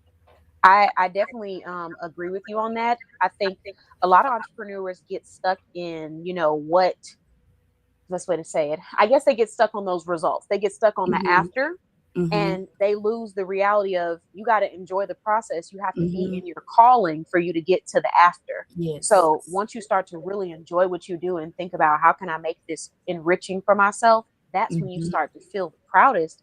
Yes. And I want to congratulate you on that, because it is a really cool feeling to like have thought about something when you were younger, and then now you're doing it, and it's like, Hmm. by now it's off my bucket list, so I got to think about Hmm. what the next step is for me. Right. So for you, I do have a couple more questions. I would like to ask you, what was probably the hardest part about your journey to writing this book? Mm. The hardest part. I wrote the end of the book Mm-hmm. first. Mm, Okay. yeah. So I think the hardest part was understanding me. Mm, And I think that's why it took so long to write it after starting 100 different times, because during that process, God was working on me to get me to a point where I could trust what I was putting on paper, mm, because I had to be authentically me. yeah. So I had to go through having the babies. I had to go through having the divorce. I had to go through the 10 years of my marriage. I had to go through some things to be able to convey exactly what Bailey was going through. Mm-hmm. Does that make sense? It does make sense. I couldn't write this book when I was 13 because I hadn't been through anything. Yeah. And so I really think God gave it to me at this point in my life because of all the trials and tribulations I had gone through. Yeah. Because how can you help somebody? How can you be an inspiration if all you've ever done is been perfect or lived in a box? I felt like I grew up in a suburb, Mm-hmm. and sitting upstairs in the guest room, and I would look out my street and think nothing ever happens on this street. Mm-hmm. Cars don't even come through. Only cars come through here. It's a cul-de-sac. So only people come through here live on this street. Oh, it sounds like you live. Nothing Well, you're in happening on this Texas, street. so I was about to say it sounds like you lived in a country suburb, but yes, you did. You I did. I lived in the country You're suburb. in the South. When I Sounds about right. was sitting up there, our cul-de-sac was the last one in the neighborhood. So Yeah. when I looked out the other side of the house, it was cow pasture. Mm, And though nothing happened on the street. And so I had to go through some things to grow to learn myself, and Yeah. then to be able to do the characterization properly for Bailey. Yeah. That's a really beautiful statement and understanding of how the process would work for you. Like if you're talking about real life things that were inspired by something that you went through. And it's Mhm. also really inspiring because I think it can be very therapeutic to write a story about something close to what you've experienced or understood, and then create different endings on how it could have been, what may have happened. Because it's almost like, yes, you're at peace with where you are, but it's Mhm. also nice to think about why maybe you might have felt like you needed this or you needed that, and kind of tap into those emotions. Writing does that for you, because for me, I don't know if it was before or if it was after. I think it was after I lost my biological father around COVID. I had mixed emotions.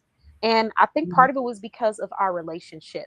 But what people don't prepare you for when you lose your parents is that there's still a sense of, like, there's a part of you that you've lost, and it's not coming back. And so you Mhm. start to wonder what it could look like, what it could have been. And I think during that time I went and I got a certification for counseling. But it was for my clients, it wasn't even for me initially. Mhm. But once I started to do the certification, I started to see the questions that they were asking that they told me I should ask my clients.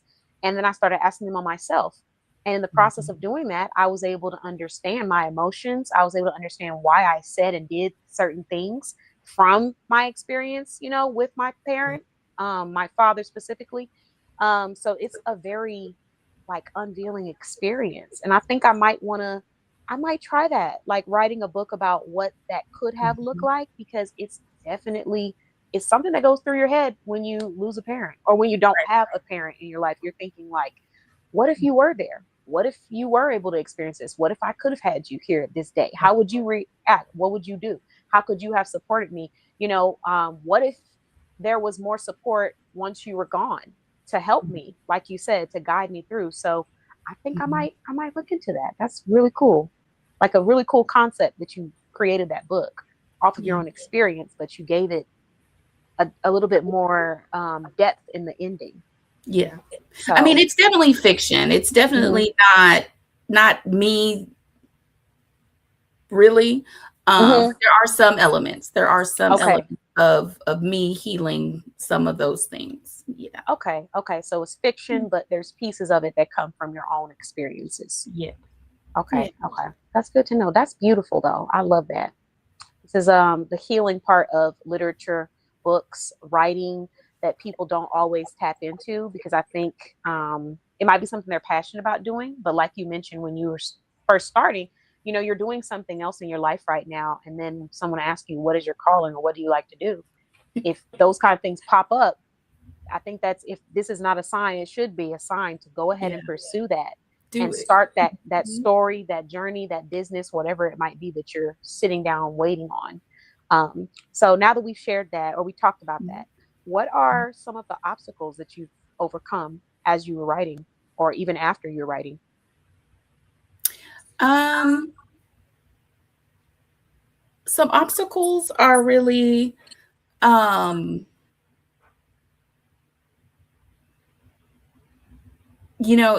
I guess a lot of the reason of why I'm here, I guess, is just to kind of get your name out there. Like that is a huge obstacle. It's a huge Yeah. obstacle. And I guess it never really dawned on me. The lady asked me, "Are you just publishing this to publish it, or do you want to make money?" Mhm. And I was like, I never thought that y'all would pick it. So now I'm in a whole nother frame of mind. Like I think the biggest obstacle was me. Um, Mm. building up my mind to understand, okay, you've written it. It's Yeah. it's out, it's real. Um, and now somebody wants to publish it, and now let's get it out. Let's express it to others so that it can help others. Yeah. And I think the biggest obstacle is sometimes ourselves. in Yeah. not recognizing the importance of how we're all connected and Yeah. how we got to stay connected and not get into our little box of going to work, going home, cooking, doing the things, but be grounded in a community and stay connected. Yeah. I think that was and I know it was a hindrance Hmm. when I was in my marriage. I know that um, I disconnected from friends. I disconnected from family. I disconnected from my community, Yeah. thinking that I was doing the right thing for my marriage and not Hmm. realizing, no, you're isolating. Yeah. So Yeah. when that was resolved and I was able to find myself again, I did go to therapy and I did um, do my best to heal from some of that, Hmm. which again I think is why the book was really able to be written and flow like it did. Yeah. Like, That's beautiful. I mean, it's definitely a therapeutic thing to get that on paper, even if it's not the exact story, but have pieces of mhm, that, like you said, because you've now experienced this and you can talk through that for someone who doesn't know anything about that side of life. mhm, But yeah, I want to commend you on that, like being able to step from that chapter to the next because it is not easy. And then also stepping out of the isolation frame because it's mhm, hard when you're in a toxic friendship, mhm, relationship, family dynamic. You're used to isolation. It's normal to say, I'm by myself. I can do this on my own. Won't ask anybody for help. mhm. Um, and so you get into other spaces where it's safe to ask for help, where it's safe to seek resources and support and wisdom. It feels unnatural. And a lot of people Right. just don't do it because of how Mhm, uncomfortable it feels. So, yeah, mhm, I want to give you your flowers on that because it's hard. It's hard. mhm. Yeah. Being someone that doesn't, I never really asked for help, um, even when I needed it or needed support. And stepping into spaces where people are excited and willing and waiting to be a part of the solution and support, it kind of rubs off on you where you're like, okay, like people really want to be a part of this. Part Like of some it. people, you Mhm. you really don't even have to ask too much or beg like you would think it is. You just tell them what it is, and they're excited and they're happy to be a part of your mission. So Right. that's good And self awareness. you know, I have noticed I've gotten several text messages in the last week where my family has gone and purchased the book. Oh, that's good. And do you know how much it elates my heart that and I have 17 first cousins, Oh, that none of my family dang. has called and said, "Hey, can you send me a copy of the book?" Hmm. None of them. They Yeah, have all been supportive. They have all, um, got into their resources and chosen to support me yeah, instead of, looking for a hookup. yeah, And that just tells me um, that I'm loved and that I'm supported and that I'm not by myself. yeah. And you're in the right rooms because there might be someone out there that's not experiencing that, but you are still loved. You are still valued, but you just got to get in that right room. Because Mm-hmm. it makes a world of a difference, and that is wonderful because Mm-hmm. I can relate to both. I've had friends and family where it's like, no, I want to support you, where do I go, where's the Right. link? They want to share, and Right. even if they can't purchase, they're like, how can I support, how can I show How up? They're can I? showing up to Mm-hmm. events. But then I've had other times when a person's like, so what you got going on? I already told Right. you, bossbayblog.com. Go to the website. What are you Right. asking me? Mm-hmm. You want You know that what I mean? discount? Yes. Yeah. Yeah. You wanted that Yeah. discount. And baby, I got to work. We all got to work. So no, Right. I think that's beautiful that you have that level of support through this journey. And I love the fact that you're out here sharing pieces of your story, but also inspiring other people to start, whether it's their full story or it's fiction. So Mm-hmm. congratulations. Yeah, you're doing your Thank you. thing. Are you in North Texas or are you in East? I am in North Texas. Okay. Okay. All right. All right. I'm about to get I'm on thinking it. about coming to the birthday. I'm coming to the birthday. You coming to the birthday? I'm coming to the birthday. Oh, so you coming to see Conitra and Cowans? Yes, I'm coming to see y'all.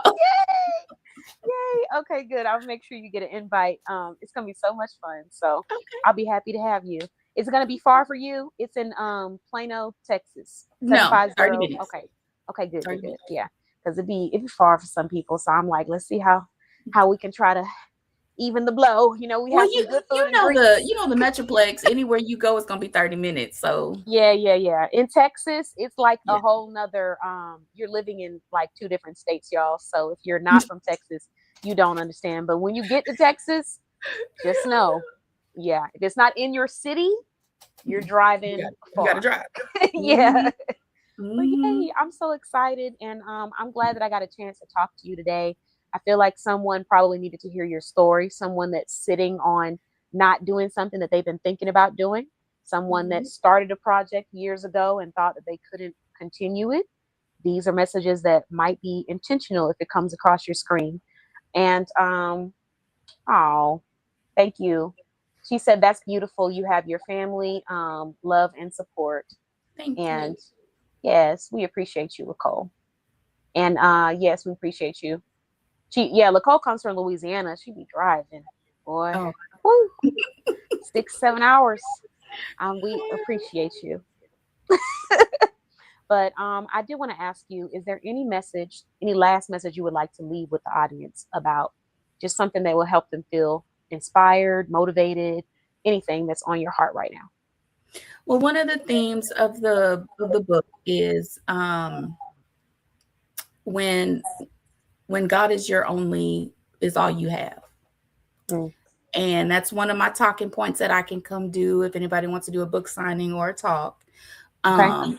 And Bailey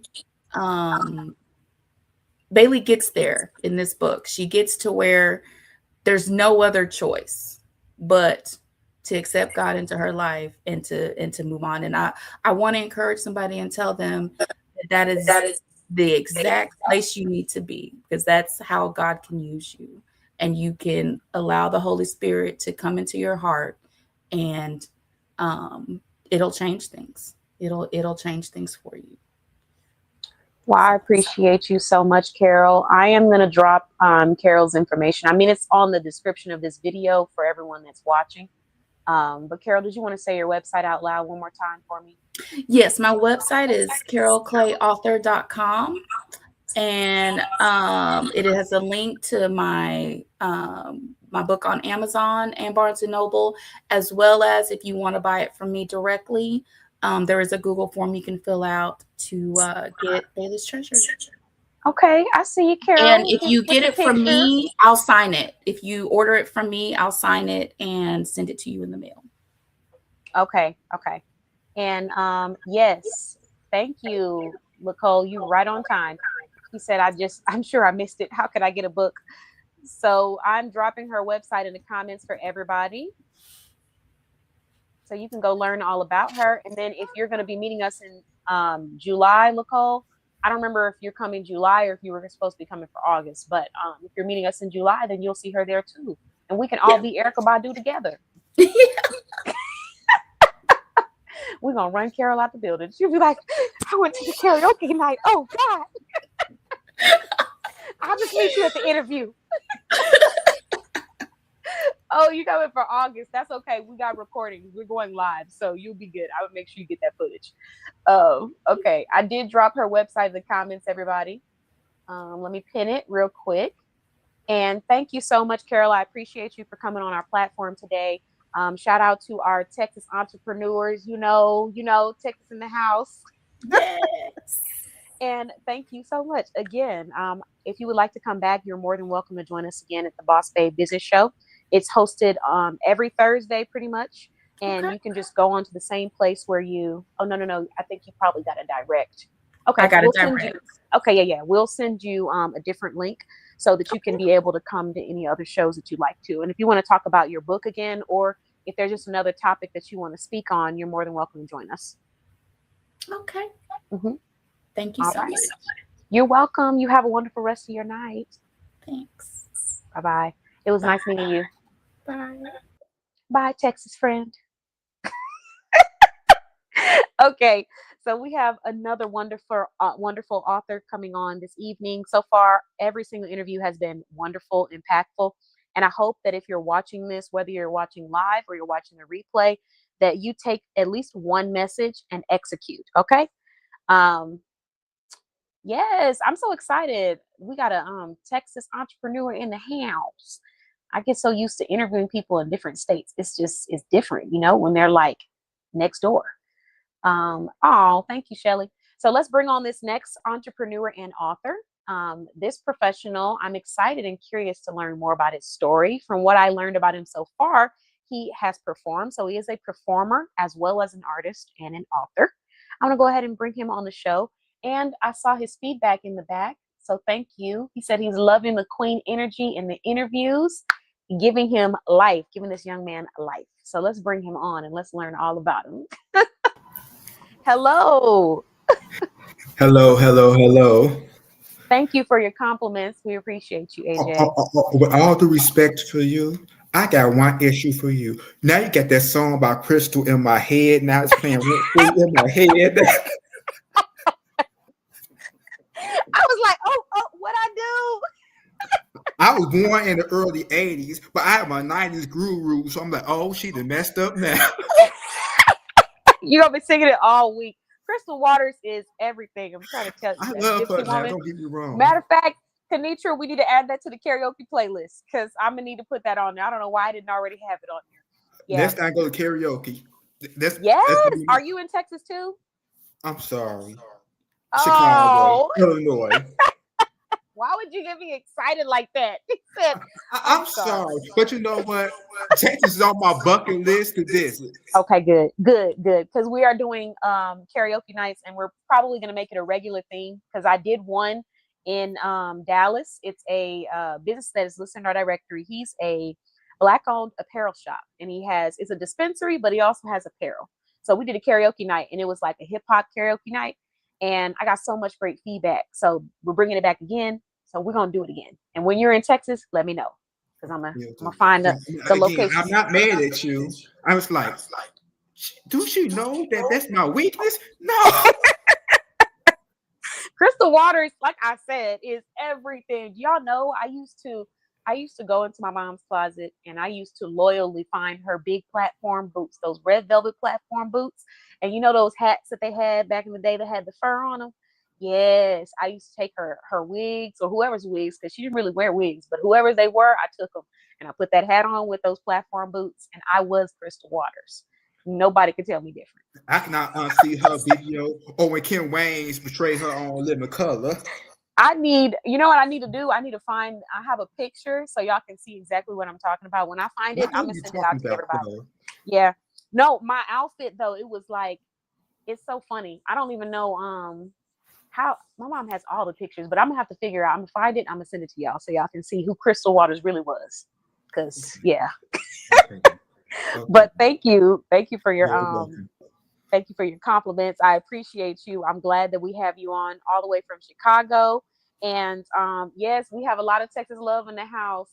So please, AJ, Antwon, can you introduce yourself and let us know about you? Okay. My actual name is Antwon Johnson. I am from Chicago, Illinois. My performer name is AJ the Artist. Okay. I'm a spoken word artist. I am recently a published author now. Congratulations. Yes. Now, I have wrote plays. Mm-hmm. Oh, wow. That's awesome. Yes. And I wrote some plays. I have had them perform here in Chicago, but I never thought about being a published author until I was around some people that did. I'm like, and it hit me. All the poems I wrote, I have inventory. Let me get my. I have stories. Not paying attention to the fact that a lot of things I wrote, other people went through them. Mm-hmm. Yeah. About me, other people went through them. Like I knew for a fact a lot of people have, this interview alone have lost parents. Yeah. And I personally never wanted to write about that.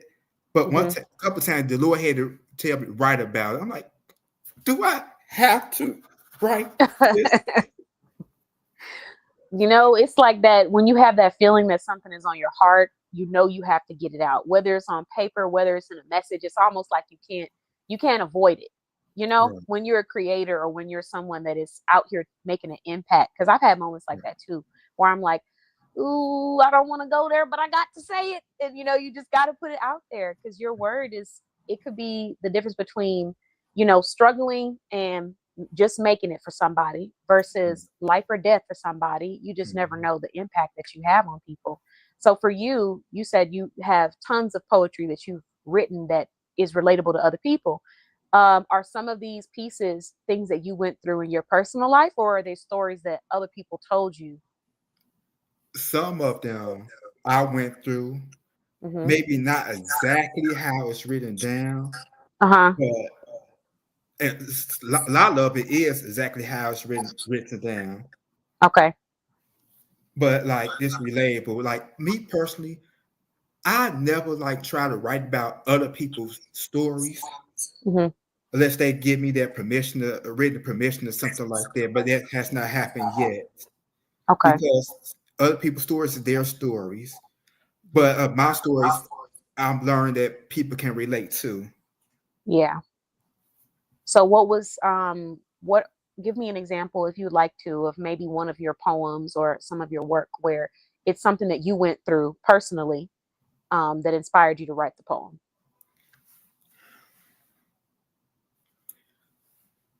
One of the poems I did not write about the perfect flower about my mom, Okay.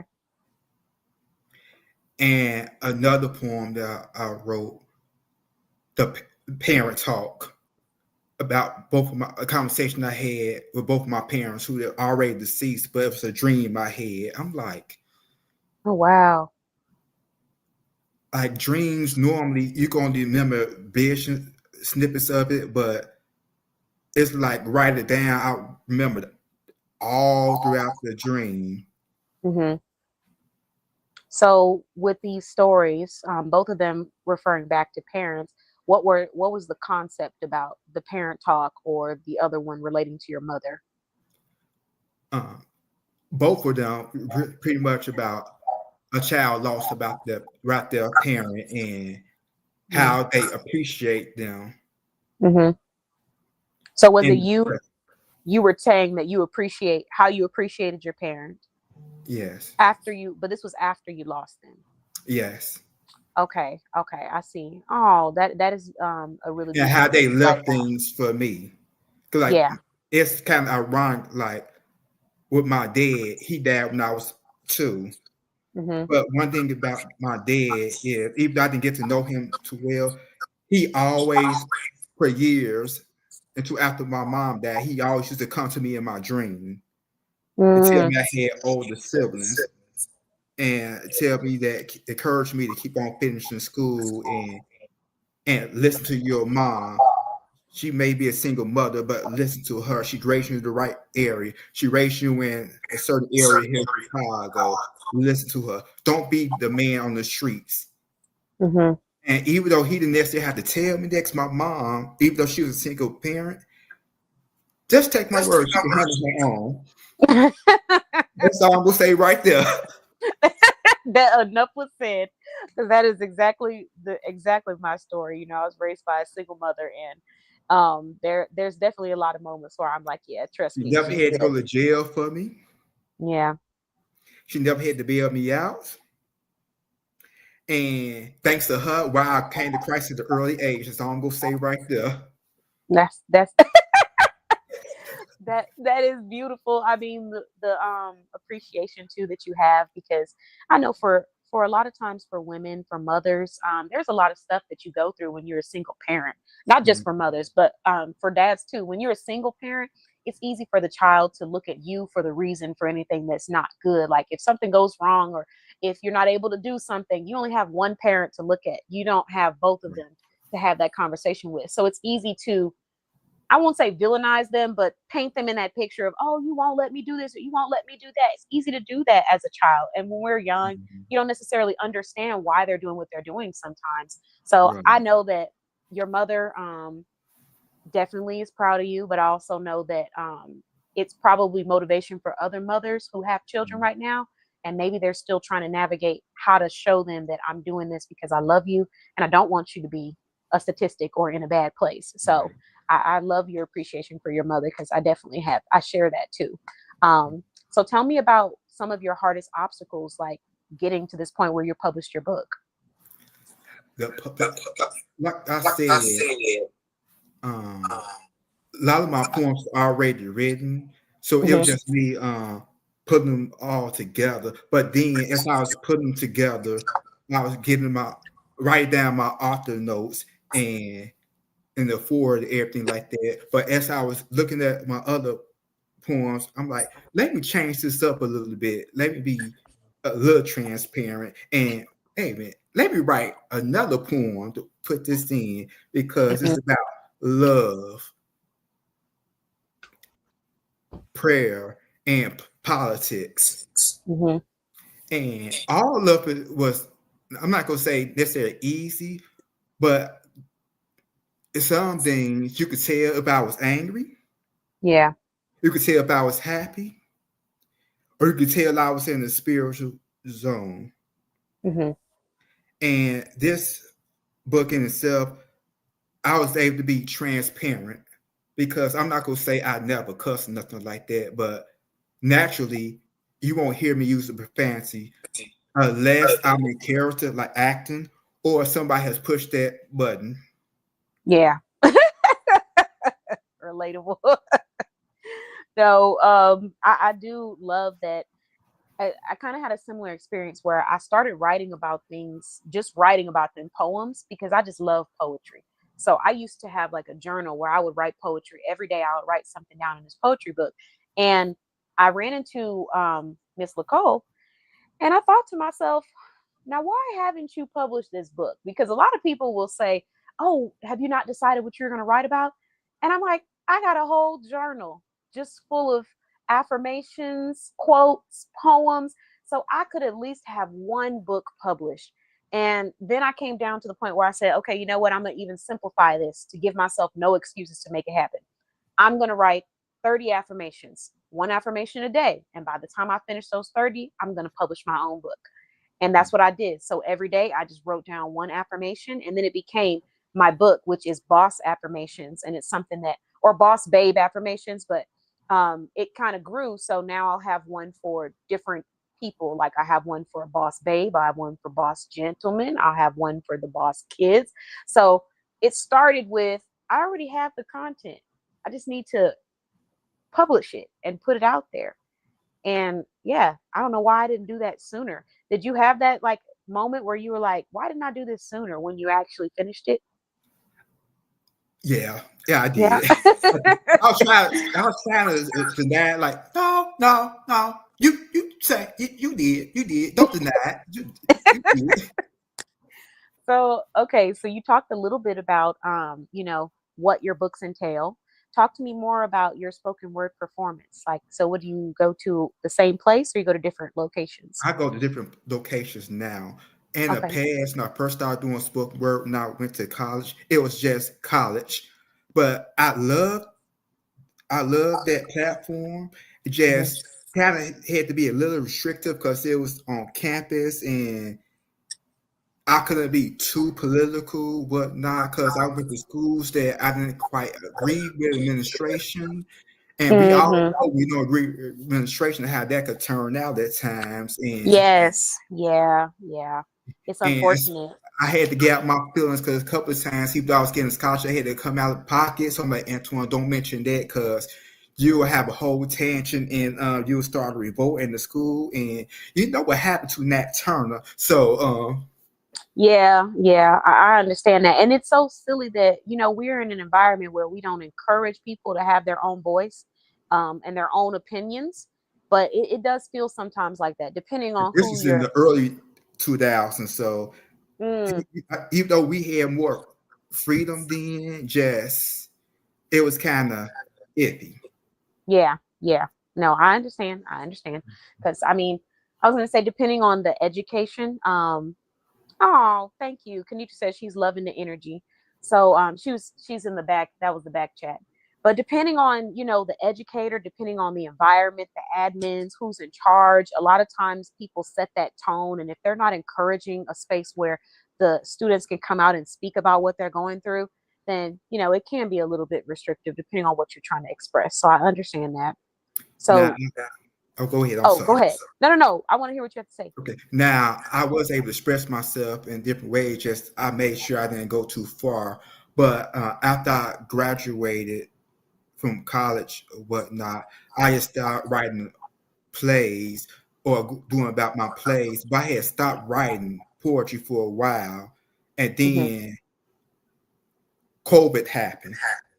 So it was no point to be going to spoken words or anything like that. But then I watched American Got Talent, and lo and behold, this one contestant, first spoken word performer, Brandon Leak, won the gold buzzer. It was like the Lord smacked my face. Start back writing. And I start back writing like, it's COVID. They're not doing open mics nowhere. So I'm like, I just started looking. I found the spot on the west side of Chicago. I'm like, okay, I'll go. And the place at ease on the west side of Chicago, the location looked like a place that used to be around my old neighborhood, George's Music Room. I'm like, that's what inspired me. You must be from North Lawndale. I'm like, yes, I am.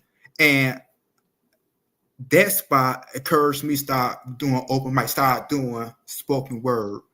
Then he had out the book, and other people there came out with books. I'm like, I should write a book. Then I'm like, wait a minute, I got inventory.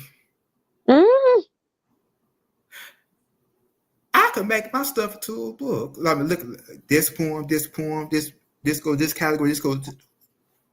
Oh wow! I literally got 3 categories and all these. Wow. Let's do this. Yeah. I had a question when you talked about, but I lost it. It was, okay, so you talked about how you went. Oh, I was going to ask you, have you ever done a virtual open mic? Have you ever done that before? Oh, yes. Okay. Ironically, later on tonight, I'll do a virtual open mic on Instagram with Catch These Vibes. Okay. Let me drop is it going to be on your page? Y'all are collaborating, or it'll be on their page? Yes. Okay. Which, so I should share your page to everybody? Yes. Okay, let me do that. Yes. Excuse me.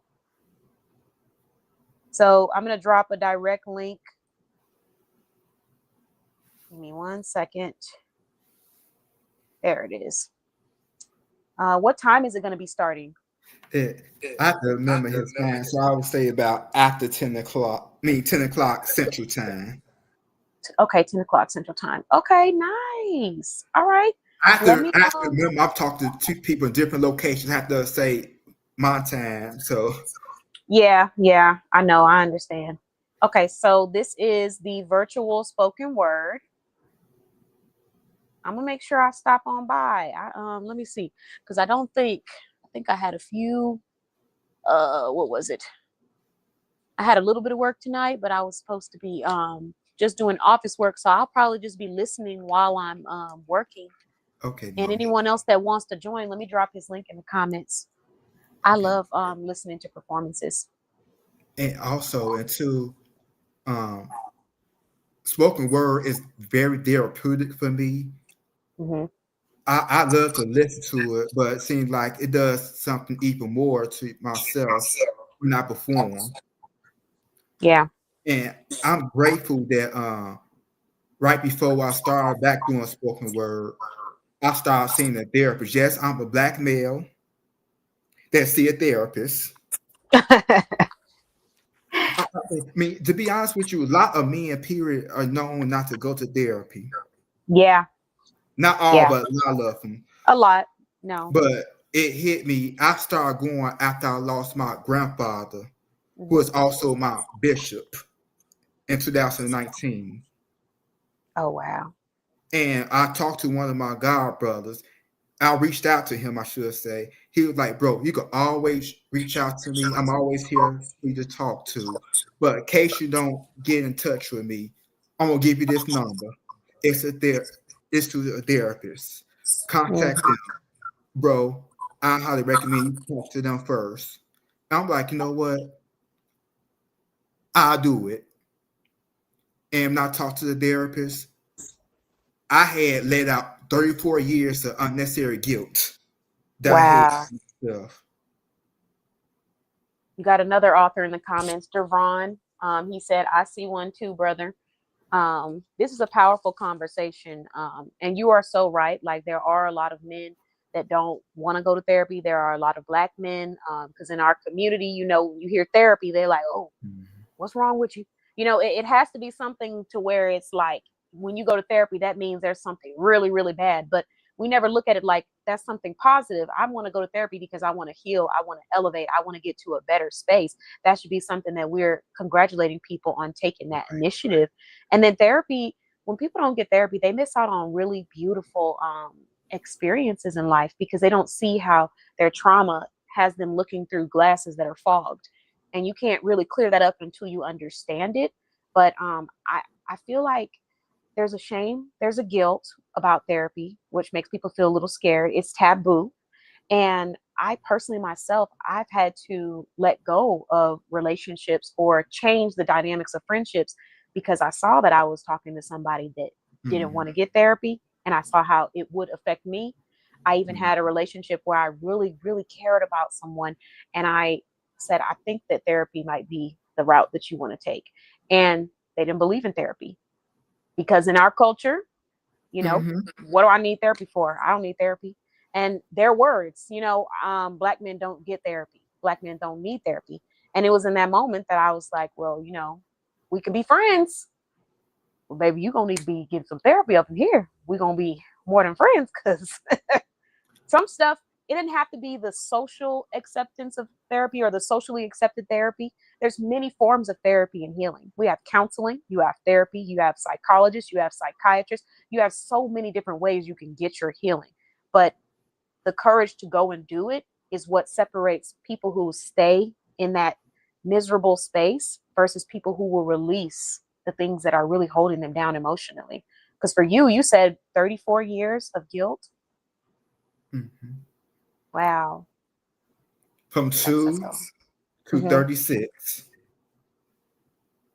That's a lot. And like people, well, I know my mom told me I was born angry, but holding on to guilt don't help anger. No, she did not tell you were born angry. I think she was joking but serious at the same time. Oh yeah, she probably was. I cannot. She said you're born angry. Oh my goodness. Reason why? Because her and my grandma told me I came to the world with anger look on my face. Like but, you had a frown. Yeah, and like I don't know why it was up to the age of 23. I was very goofy, but then I smile too often. I'm like, how am I goofy but don't smile? Who does that? They say those are the most warming people, the ones that they have that look on their face like they're in the zone. But I know certain parts of my father's side. I'm like, oh, I get it from this side. Okay, that's understandable. Okay. That makes sense. Okay. So, but also, oh no, go ahead. I'm loving it. I just had so many questions, but go ahead. But I'm glad and to talk to my therapist. She like, you still go to smoke open mic? Yes, I do. She's like, keep on with those, because that's why I just want to talk to you. I've not known you had anger issues, but I'm like, because I got better over the years. And that's gross. I started going to therapy. When I lost my grandfather, that was the last grandparent I had. And not only he was my last grandparent, he was my spiritual father. And I had just lost a grandmother a few months ago. Not long ago, I lost her. He had told me, you always have me. But then like the next Sunday, he started getting sick. Mm, And I saw that death had marked him. I'm like, are you serious? yeah, because it just feels like it's one thing after another. They say when it rains, it pours. That's what it feels like in life sometimes. It's like right when one thing hits you, here come a million other things just piling up. Okay, you lost this person. Well, guess what? You have news here. Well, guess what? You have to cancel this. It's just so much. And then Carol just said, I found out in therapy that my go-to emotions were fear and sadness that ended up as anger. Mm. And yeah, that's relatable. That's very relatable. I think it's important to understand where your emotions stem from, because oftentimes people, they will just see anger and they'll think, why am I always angry? No, you're disappointed. You're sad. You've gone through something. You've been let down. You're scared, like you said, fear, and that translates into being angry because you can't control these things sometimes, the fear that you have or being let down. You can't control how other people act. You can only control yourself. And so that anger is that way we take control in a sense for some people. Right. I think for me, it was, I don't know, the best way maybe to explain it is like a self-inflicted um, form of expression, because there were moments where I really could have communicated better or I could have closed a chapter sooner. But because I Right. was trying to be understanding, trying to be Mm-hmm. loving, trying to be open-minded, I ended up going too far with something and realizing all this stress that I've gone through. And now I'm angry. It's a buildup. So it was Right. a little self-inflicted to an extent, because I'm never going to say that someone else's actions have anything to do with mine. And look, if you're Right. trifling, you're trifling. It ain't got nothing to do with me. But look, I'm I not going to love take you. that. Thank you. I will take a lot of accountability, but I will not take accountability for other people's nonsense. And so I did take accountability for the fact that I didn't voice myself quick enough, or maybe there was something that I saw, but I wasn't sure. I didn't trust myself when I saw it the first time. That's really what it was. It wasn't, some people will say, well, why didn't you leave? Or why didn't you listen I didn't trust myself. I thought maybe I'm overreacting. Maybe this isn't as big as I'm making it seem. Maybe this isn't important. Maybe it's something that I need to just let go of. But then once I started to realize that every time I had that maybe feeling in the back of my mind, later on, I realized I was right the whole time. And I should have left, or I should have said no, or I should have cut this off. I started to trust myself, and it became less of a question. So that was something that I discovered about myself.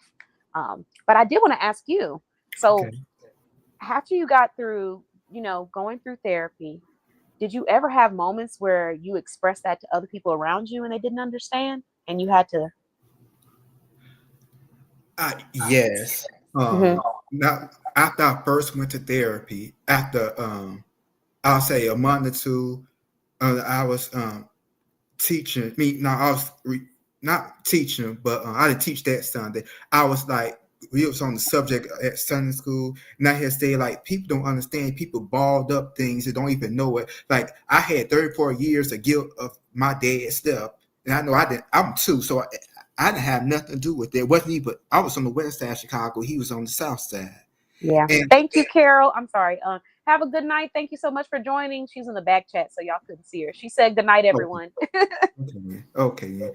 I'm up here looking around. I know a Carol. I'm like, what you doing? I'm so sorry. That's okay. I'm like, what is He it? was like, Carol, how you get in this chat? Oh my God, that I'm is too like, funny. No, I'm up I'm here sorry. thinking. I'm like, is she No, not in my Bailey house? treasures Carol. Bailey treasures Carol, not AJ's Carol. I'm so sorry about that. That's okay. Listen, No, I but got no. check. So you said you were struggling with, or you had people that didn't understand sometimes when you were talking about you going A through lot of therapy. people did not know because I was a real, I had every right to be a real private person because Mm-hmm. like a lot of times you know those people that can't hold water or take something they know and just spread it and use it against you later on. And I'm like, Yes. oh. And so I've seen how people did some loved ones of mine while they was alive. I'm like, no, like you could have told me. No, I couldn't. And get Yeah. mad when I tell them I couldn't. I'm like, no, I could. Yeah. I couldn't have, because you didn't create a space where it was safe for me to have that conversation. So yeah, no. I understand exactly. And you make a really great point too. Getting healing does not have to be, it doesn't have to be a group conversation. If you want to talk to some people, you can, but you don't have to share with everybody. And oftentimes people make you feel like you got to have a group announcement. Hey, everyone, I'm healing. Hey, everyone, I'm getting therapy. When in reality, that is your journey and you don't have to be validated by anybody externally for that. So that's a really good point. Um, so let's get, I know because you have your spoken word, so I don't want to keep you forever, but I did want to ask you if you want to Oh, just I share a got little. time. Trust me, I got time. Okay. Because I'm like, look, I'm not trying to keep you too late because 10 p.m. Central Time, that's like I in said 30 after minutes. 10. I said after Oh, 10 o'clock. after 10. Okay, Okay. good. That's what I said. I'm okay. I'm okay. Yeah, okay, good. So I wanted to ask you to share a little bit more in depth about your books, some of the stuff that you've already published, just in case someone might want to check you out. Can I put a link in? Absolutely. Yeah, absolutely. And then I'll copy and paste it. By the way, I put his Instagram. Javon said loose lips sinks all the time. Wait Yeah. a minute. Let me see. Okay. Oh, thank you. This is his Amazon link to his book. Hold on 1 second. It's available on paperback and ebook. Okay, there we go. Boom. Just posted that. Let me pin it to the top so everybody can see it. But it says Amazon book on it. If you're on Facebook, you should see the same link too. Hold on. Okay. Thank you very much. And then let me pull it up myself. Hold on. Okay, I see it. AJ Thoughts and Dreams, Poems of Love, Faith, and Power by Antwon Johnson. And a powerful collection of poems exploring love, faith, truth, and self-discovery. AJ shares raw and redemptive reflections drawn from real experiences, merging spoken word rhythm with spiritual depth. That's beautiful. And I like the fact that you talk about different parts, like you're talking about love, faith, self-discovery, which is a huge one for healing. So that is awesome. All right. So I want to ask you, I have two more questions. The first question is, what has been one of the hardest obstacles that you've had to overcome as a creator in general, not just a writer? The hardest part that I consider myself overcoming is knowing the right people to network with. Okay. And again, this comes from somebody who grew up not trusting too many people. And like growing up, I'm just surprised that people used to want to be friends with me.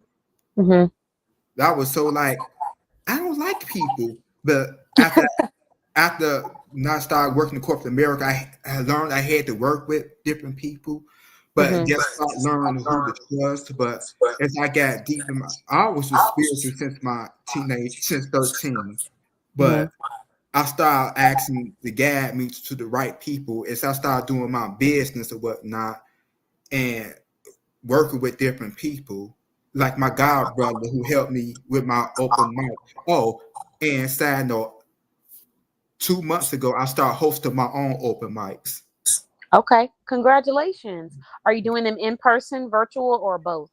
Well, I'm doing it in person. Okay. But the people have the option of attending virtually. Okay. Zoom. Okay. Nice. All right. Now, So we'll make sure. Oh, go ahead. What were you going to say? now, soon me and my business partner, we was talking about having a virtual options because sometimes I love Instagram. Sometimes Instagram have be allowing technology to technology and Facebook too. So Yeah.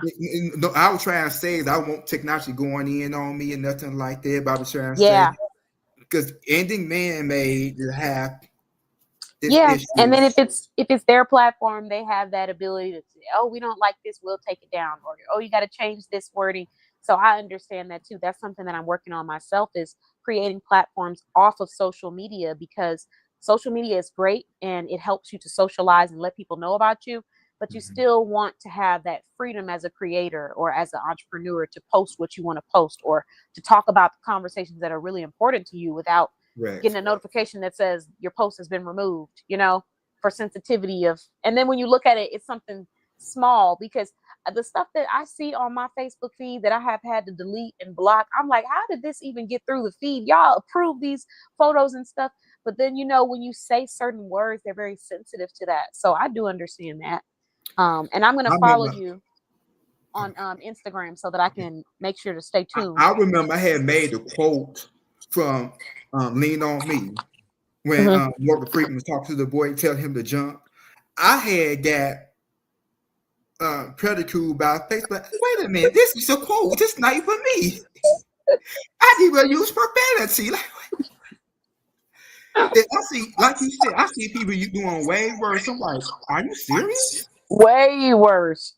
I'm just trying to talk about my small businesses. I'm just trying to tell somebody about a free session, and I see somebody just shaking their whole life away on me. I'm like, what is going on? So no. I remember my god brother. I just seen him on Facebook. I knew something was wrong. Like, what happened? He like, I was banned. How was you banned? So I had, you. Wait a minute.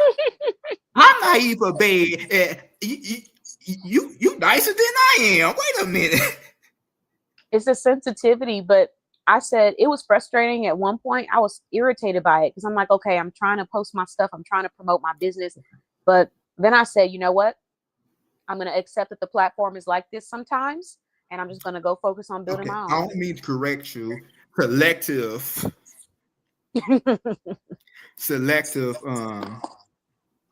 sensitivity. I'm a track record selective. You are accurate. Like, come on, selective. They focus on what they feel like needs to be taken down. About overthrowing the government, like what?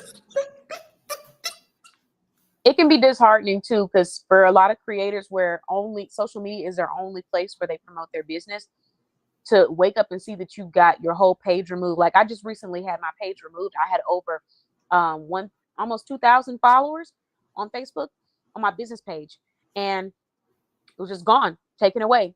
And there were like little warnings about things, but they weren't clear on what it was. So I'm trying to understand what is it that caused you to take this down. And it was so, it can be disheartening. But one piece of advice that I would give to any entrepreneurs, authors, creators is go ahead and get you at least probably 3 or 4 platforms. You don't have to be on all of them at the same time. But like I have a Google business page. I got one as soon as I started having issues with Facebook. I have a YouTube page. Now I can do my videos on YouTube if Facebook is ever having problems. I have my Facebook and my Instagram, and then I have my website. My website, people can go and get everything from there because it definitely was frustrating. And I mean, for me, I was irritated for a moment, but because I had all these backup options, I was like, whew, we good. I'll just make a new business page and we'll keep it moving. But I'm getting there. Yeah, because I've seen my personal Facebook page, and I have my AJ the Artist Facebook page, and I have AJ the Artist Instagram page. I have Inspiring Minds Instagram page. Okay, so good. I'm getting there. So I'm building and working on my website now. Okay. So. Good, because it definitely feels good when if something goes wrong with one of them, you still have those other backup ones.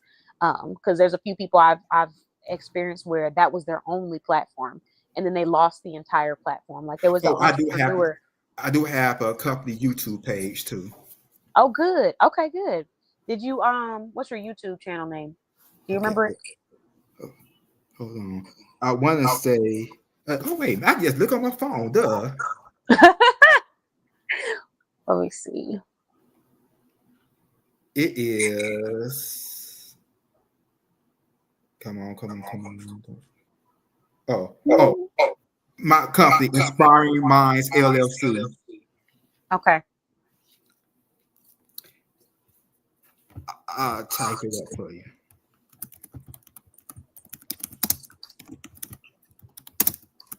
Oh, thank you so much. Let's see. It's a real. Okay. Okay. We Got gonna it. start posting stuff soon. Okay, I'm gonna drop that. So that everybody can check that out. Mhm. YouTube channel, and I'll make sure to follow too.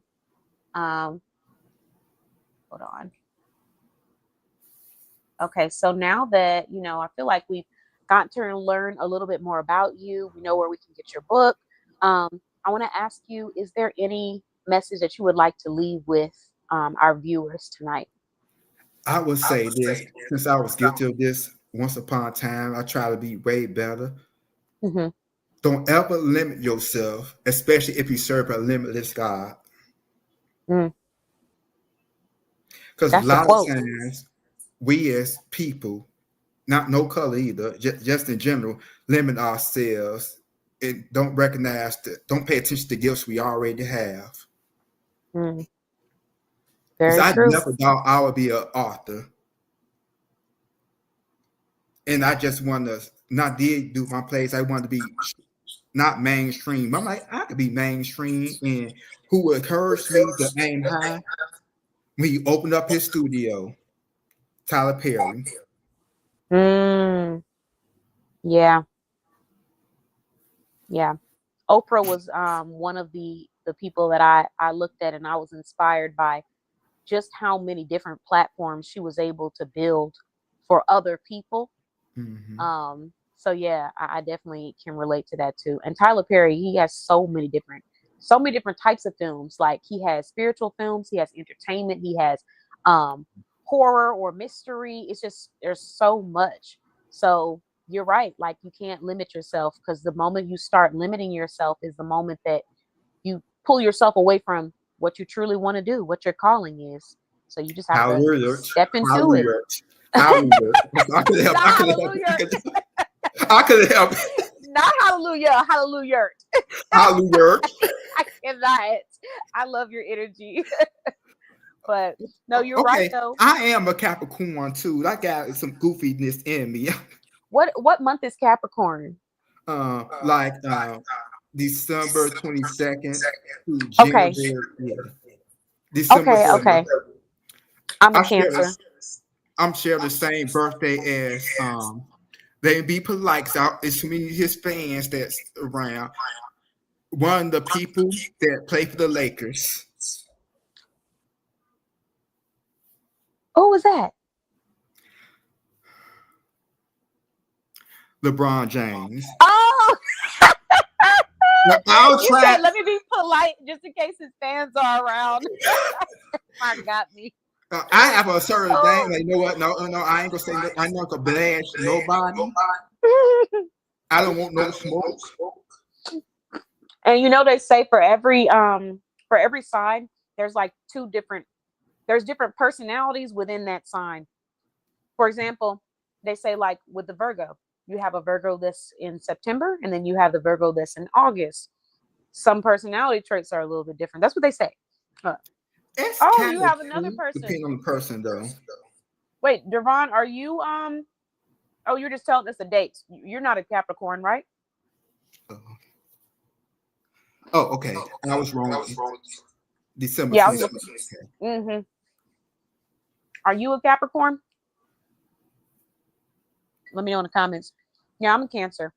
I'm right on the edge of Cancer and Leo. Sometimes people will be like, "You're a Leo," but no, I'm not.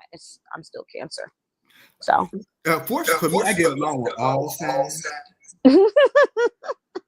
Now, I do. Now, there's certain people that's just their personality. Got nothing to do with their sign. right? Look, that's exactly what I say. I'm like, look, I like people. Sometimes their signs match, and sometimes they don't. But January 14th, okay. Oh, so you are a Capricorn. Wow, that's pretty Welcome, my cool. brother. Oh, wait, who was it? Who was it? It was Devon. Okay, then I was right. Okay, I had to make sure I was. I saw a guy name. I had to make sure. I don't want no smoke. This is my You had to make sure it was a personal- brother. Oh my goodness, that's so funny. So Capricorn, what are the other characteristics that they say about Capricorns? I'm curious. You know what? I'll say this: we are workaholics. Mm. I got a little battle with it, where my body let me know I need to lay down or sit down when I need to. And Mm-hmm. we are some of the most loving people, but once we lose that trust, Mm. once we cut you off, we like a vote. You in, you out, you out. Like how the parents used to say when we were young, go inside or come outside, one of the two. Oh, you took it way back with me. I'm old school. I'm a little old soul, so That's okay. But I was one of mm-hmm. those children that had to be in the house by the time the street lights come on. Mm-hmm. That was me. I That didn't was like me. that rule doing daylight saving time though, because the street lights came down, we were still bright outside. He said, reclaiming my time. I mean, I just say that because like I was the only male in my household, so I had no voice in the house. Oh, okay, yeah, yeah. My so I have a little brother, and he's my only brother. Well, my only brother on my mother's side that I grew up with. So he's always been used to having a whole bunch of women around him. Um, we love on him, but I'm like, how did you make it alive with all of these women? Well, I would say this: my baby sister, my mama, I Mhm. love both of them. They humbled me for the best. I Yeah, have to understand. I'm like, okay, that's what's going on. Okay, then. Okay, but so you know, talk to me. Okay. I'm I'm sure they probably had, because at least for me, I can only speak from my experience. But you know, my mother being a single mother, me growing up with my younger brother, you just really want the best for them. And then also, it's a different experience having like a younger brother because I love him so much. I think about some of the things that happen in this world and this society, and it makes me nervous for him. You know, being turning into a black man. Um, and so, you know, those are some of the things that kind of motivate the way you might be a little harder on them or strict because you just really want the best for them. You don't want them to be in any bad position in this Mm, world. right. So yeah, so I can imagine. I know they probably made sure you were in that house when those street lights before the street lights came Well, on. my sister was the baby. Oh, okay, okay. So your Yeah. sister was she was still cruising. I'm not gonna say that. I'm not gonna say what she did. I'm gonna say she was the baby. That's it. But no, from the I same gotta era. see. I gotta see her soon. So I'm not gonna. He said, just in case you stops by this interview, I will not repeat anything that I can't repeat when I see her. Right. I'm not gonna throw her under the bus either. I'm not gonna do that. Look, right? Thank you, Charlie. But Even yeah, though I'm the so oldest, but still though. oh yeah. But no, I was from that era too. Got to be home by a certain time. Didn't go to everybody's house. Couldn't go to everybody's house. Um, just a lot of things that were different back then. But some of them I do appreciate, and I practice in my adulthood now. Like Mhm. one of them for sure was getting away from technology. I never really wanted to be on technology like that. Anyways, we didn't have like cell phones to be staring at as kids. But as an adult, even though it's so easy to stare at it and be on it, I still go back to those moments where I'm not on technology, no computers, no phones, no nothing, and just appreciate life, you know? So there's a lot of stuff I appreciate about that upbringing. I wish I could still be like that, but unfortunately, like the things I have to work with, I have to be on technology. But Yeah. I've had my moments where if I'm resting, like nope. Mhm. Mhm. Yeah. That's the same for me. I mean, because I'm a social media manager. Um, Yeah. on top of that, I'm always doing stuff online.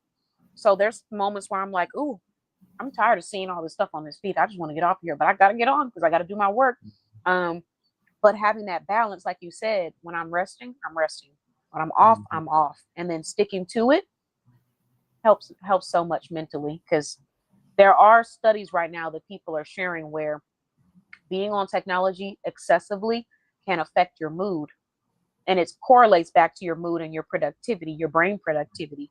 So I try to have that balance, even though it can be hard because everything's connected to a phone now. Everything's connected to technology. Yeah. So the world we're in now. But I did want to say, I really appreciate you coming on this evening. I had such a great time talking to you. Yes. Love to Chicago. It was nice having you on. I think it's been a while since I've interviewed someone in Chicago.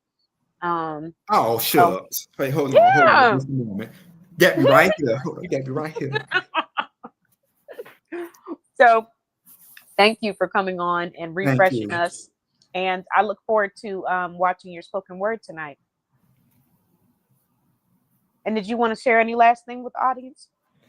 Oh yes, everybody, you can follow me. You can follow me on Facebook, Antwon Johnson, or AJ the Artist, or Instagram, AJ_the_artist, or Okay. my company, Inspiring Minds LLC.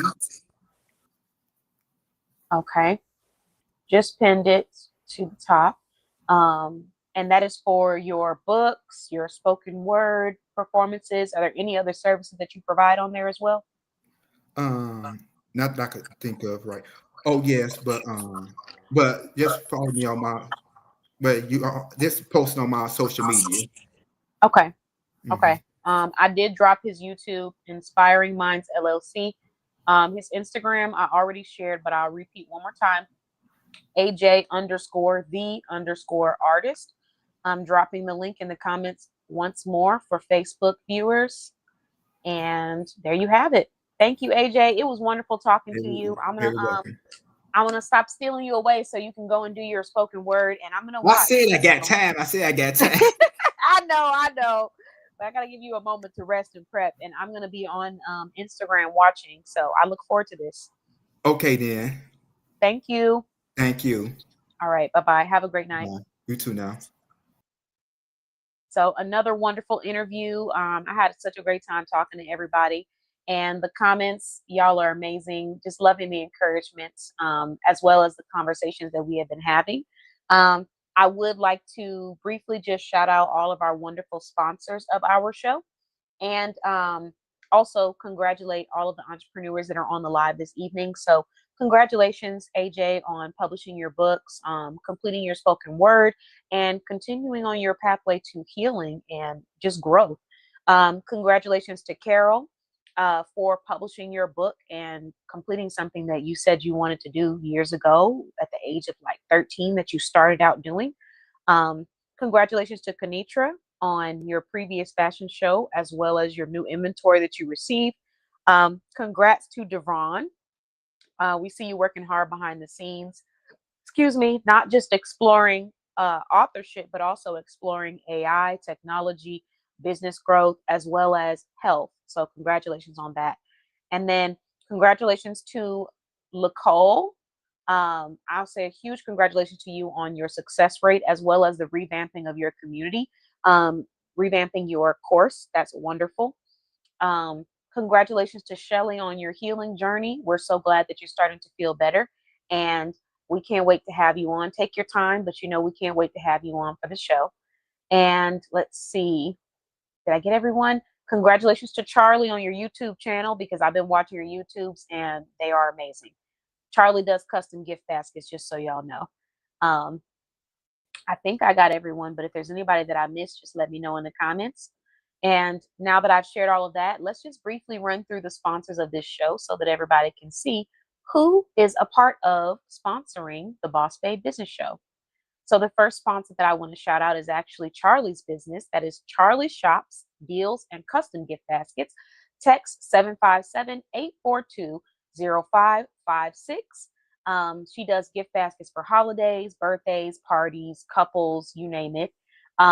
Next, I would like to shout out our other sponsor, Shelly, Bling with Shell. She provides women and men's jewelry. You can head on over to paparazziaccessories.com/bling with Shell, or you can use this QR code that's attached and screenshot this. The next person that I want to shout out is going to be travelwithmj.net. We do the heavy lifting so you can travel light. Another wonderful member of our directory that also sponsored the show.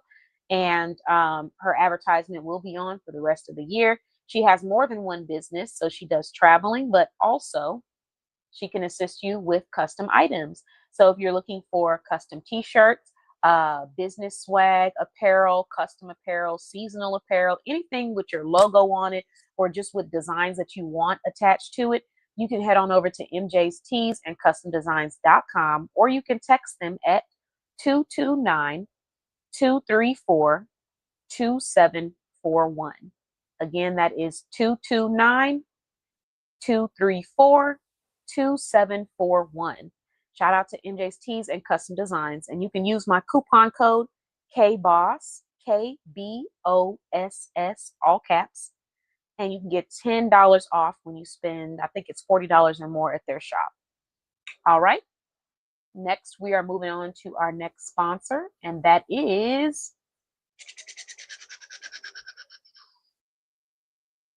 that was my drum roll, y'all. Hand to Hand Retail and More. So this is a brand that found Boss Bay blog. I think they found us on social media, and they decided to sponsor our show. So I truly appreciate you guys. Hand to Hand Retail and More. It says out of our hands into yours. Unbeatable, affordable prices on furniture and appliances. Fast delivery. Their address is 6062 Meadowbrook Drive, Suite D, Fort Worth, 76112. So thank you, Hand to Hand Retail and More. We appreciate your sponsorship. The next sponsor that we have is going to be the Premier Group, Business Consulting and Financial Strategy. So this brand, again, I believe found us on social media. They do business startup consulting, personal credit repair, business credit and funding strategy, financial strategy and structuring, operations and compliance consulting, strategic mentorship, bookkeeping services, and wealth protection. You can text 205-790-5759. Let's see. The next sponsor that we're going to go ahead and shout out is Jenkins Pro Tax Software. So limited time offer, you can save big on professional tax software with an exclusive deal. If you are someone that does taxes and you're looking for a tax software that is reliable, easy to use, then you can go to Jenkins Pro Tax Software. And the phone number is 615-796-6050. That's the phone number. All right. And then the next brand that we're shouting out is a DFW-based Texas hair braider, EliteHair.net. They're also a vendor at our previous Soft Girl Sunday event. So check them out if you're needing to get your hair done, you want some braids done, and you're in the DFW area. All right. And then next we have JC Fashion Finds Boutique, style that fits your everyday and your standout moments. So JC Fashion Finds is a boutique that provides women's apparel and accessories. They are based out of New Jersey, and they're also a member of our directory. So they sponsored and supported many of our events. They're truly amazing. But I just wanted to shout out the fact that they do also have a program where you can donate $5 and they put it towards giving free work clothes to women in need that are trying to get a job. So they have, here's the thing about this brand. They have women's apparel, but they also have pre-loved women's apparel. So the owner, she has a passion for fashion and style. And so she has pre-loved items that she found herself, or that maybe they were hers and she just never really used them. And she has a pre-loved collection. So that collection usually trends from around $5 to $10. And so when people donate to the JC Change program, she uses that plus what she already has to send out free work clothes for women in need or entrepreneurs that need some new clothes and don't necessarily have the funding to get that. So that is the JC Change program. The next sponsor that I want to shout out is She Cute Boutique. So SheCuteBoutique.com is another business that is listed in our directory, and they are amazing women's apparel and accessories. And they are based in Texas, but they service nationwide. So if you have that special woman that in your life that you want to get something nice for, check out SheCuteBoutique.com. All right, let's see who else. Did I get everybody? No, I did not. We have another sponsor. Heartstrings Collective, crafting a safe space for artists, one resource at a time. So the Heartstrings Collective said, it is our mission to provide artists with access to mentorship, education, professional development, and community connections that help them build sustainable creative careers. Their website is www.heartstringscollective.incorp.org. Their email, team@heartstringscollective.incorp.org. And you can screenshot this if you need to. But check them out. I think they probably found us on social media and just decided to sponsor our show. So shout out to them. Thank you so much, Heartstrings Collective. We truly appreciate you. And last but never least, we have Bling with Shell. And this is Shelly. She was actually on our live earlier. Bling with Shell is amazing. She has donated accessories to our events. I mean, she's absolutely outstanding. So if you're someone that is looking for jewelry, men's or women's jewelry, you can go straight to her website. You can also screenshot and check her out. But shout out to you, Shelly. We appreciate you. We love you. And we thank you so much for all of the support that you provided, because to see the smile on the women's faces at our Soft Girl Sundays, it truly was priceless. So yeah, there you have it. Those are all of our wonderful sponsors. If you had a great time at our show, make sure you meet us again at the Boss Babe Business Show. Briefly show off a couple more items. So we got Chasing Purpose. This is Dervron's book, a 5-star book. Chasing Purpose is a really great book. I actually have a copy myself. Let's see what else we got over here for y'all. We got our Boss Babe blog backpack that we just published on our website. All proceeds go towards our events and shopping with small businesses. If you would like to be interviewed, you can go to lacolesmith.com. She's providing complimentary interviews to entrepreneurs, authors, and it's a 10-minute interview, but trust me, you will have all the time that you need to get into everything that you want. And then let's see. 10 minutes is a long time. I know it doesn't sound like it, but it really is. We got new products coming from Bella Boutique, another business listed in our directory. Check them out at bellaboutique.com. And then last but never least, we have Conitra's brand that we talked about earlier, where you can shop, spend $65 or more, and you're going to get 2 free anklets. Thank you all so much for watching the show. I truly appreciate you, and I'm glad we were able to have some really meaningful conversations.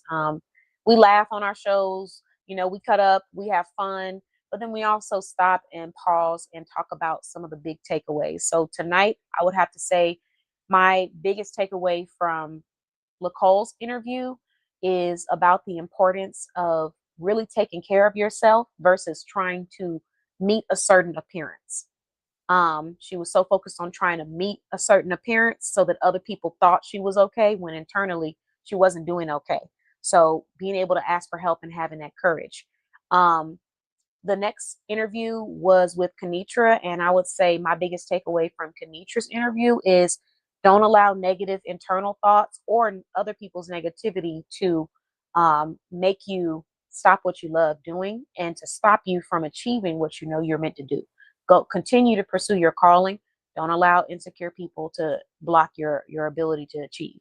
And then I would say my biggest takeaway from Carol's interview is going to be listen to your inner child. Listen to your inner child. Listen to those inner thoughts that are telling you that you should do something. Complete those tasks that you never thought you could complete, or those things that you thought about doing and you just kind of set them to the side. Definitely. And then I would say my biggest takeaway from Antwon's interview, aka AJ, it would probably have to be seeking that healing, and giving yourself that credit, because he talked about how he already had, you know, the books. He already had the content. He just didn't publish the book. And then also the importance of health. I mean, we talked about a lot of different things, but one of them that stuck with me was the mental health factor. Like, don't be afraid to get that help, whether it's through therapists, counseling, because at the end of the day, you go to sleep at night with yourself. So you have to make sure that every decision that you make feels good, because that's who you're going to have to speak to. And when you feel good internally, you're not looking for external things to validate you. So wonderful interviews. Thank you, everyone that stayed on. We had a great show tonight. It was 3 hours. We went way over. But that's what happens sometimes when we're just having a good time and, you know, having great connections. Thank you so much. You all have a wonderful night, and I'll see you guys again soon at the Boss Babe Business Show. Bye-bye.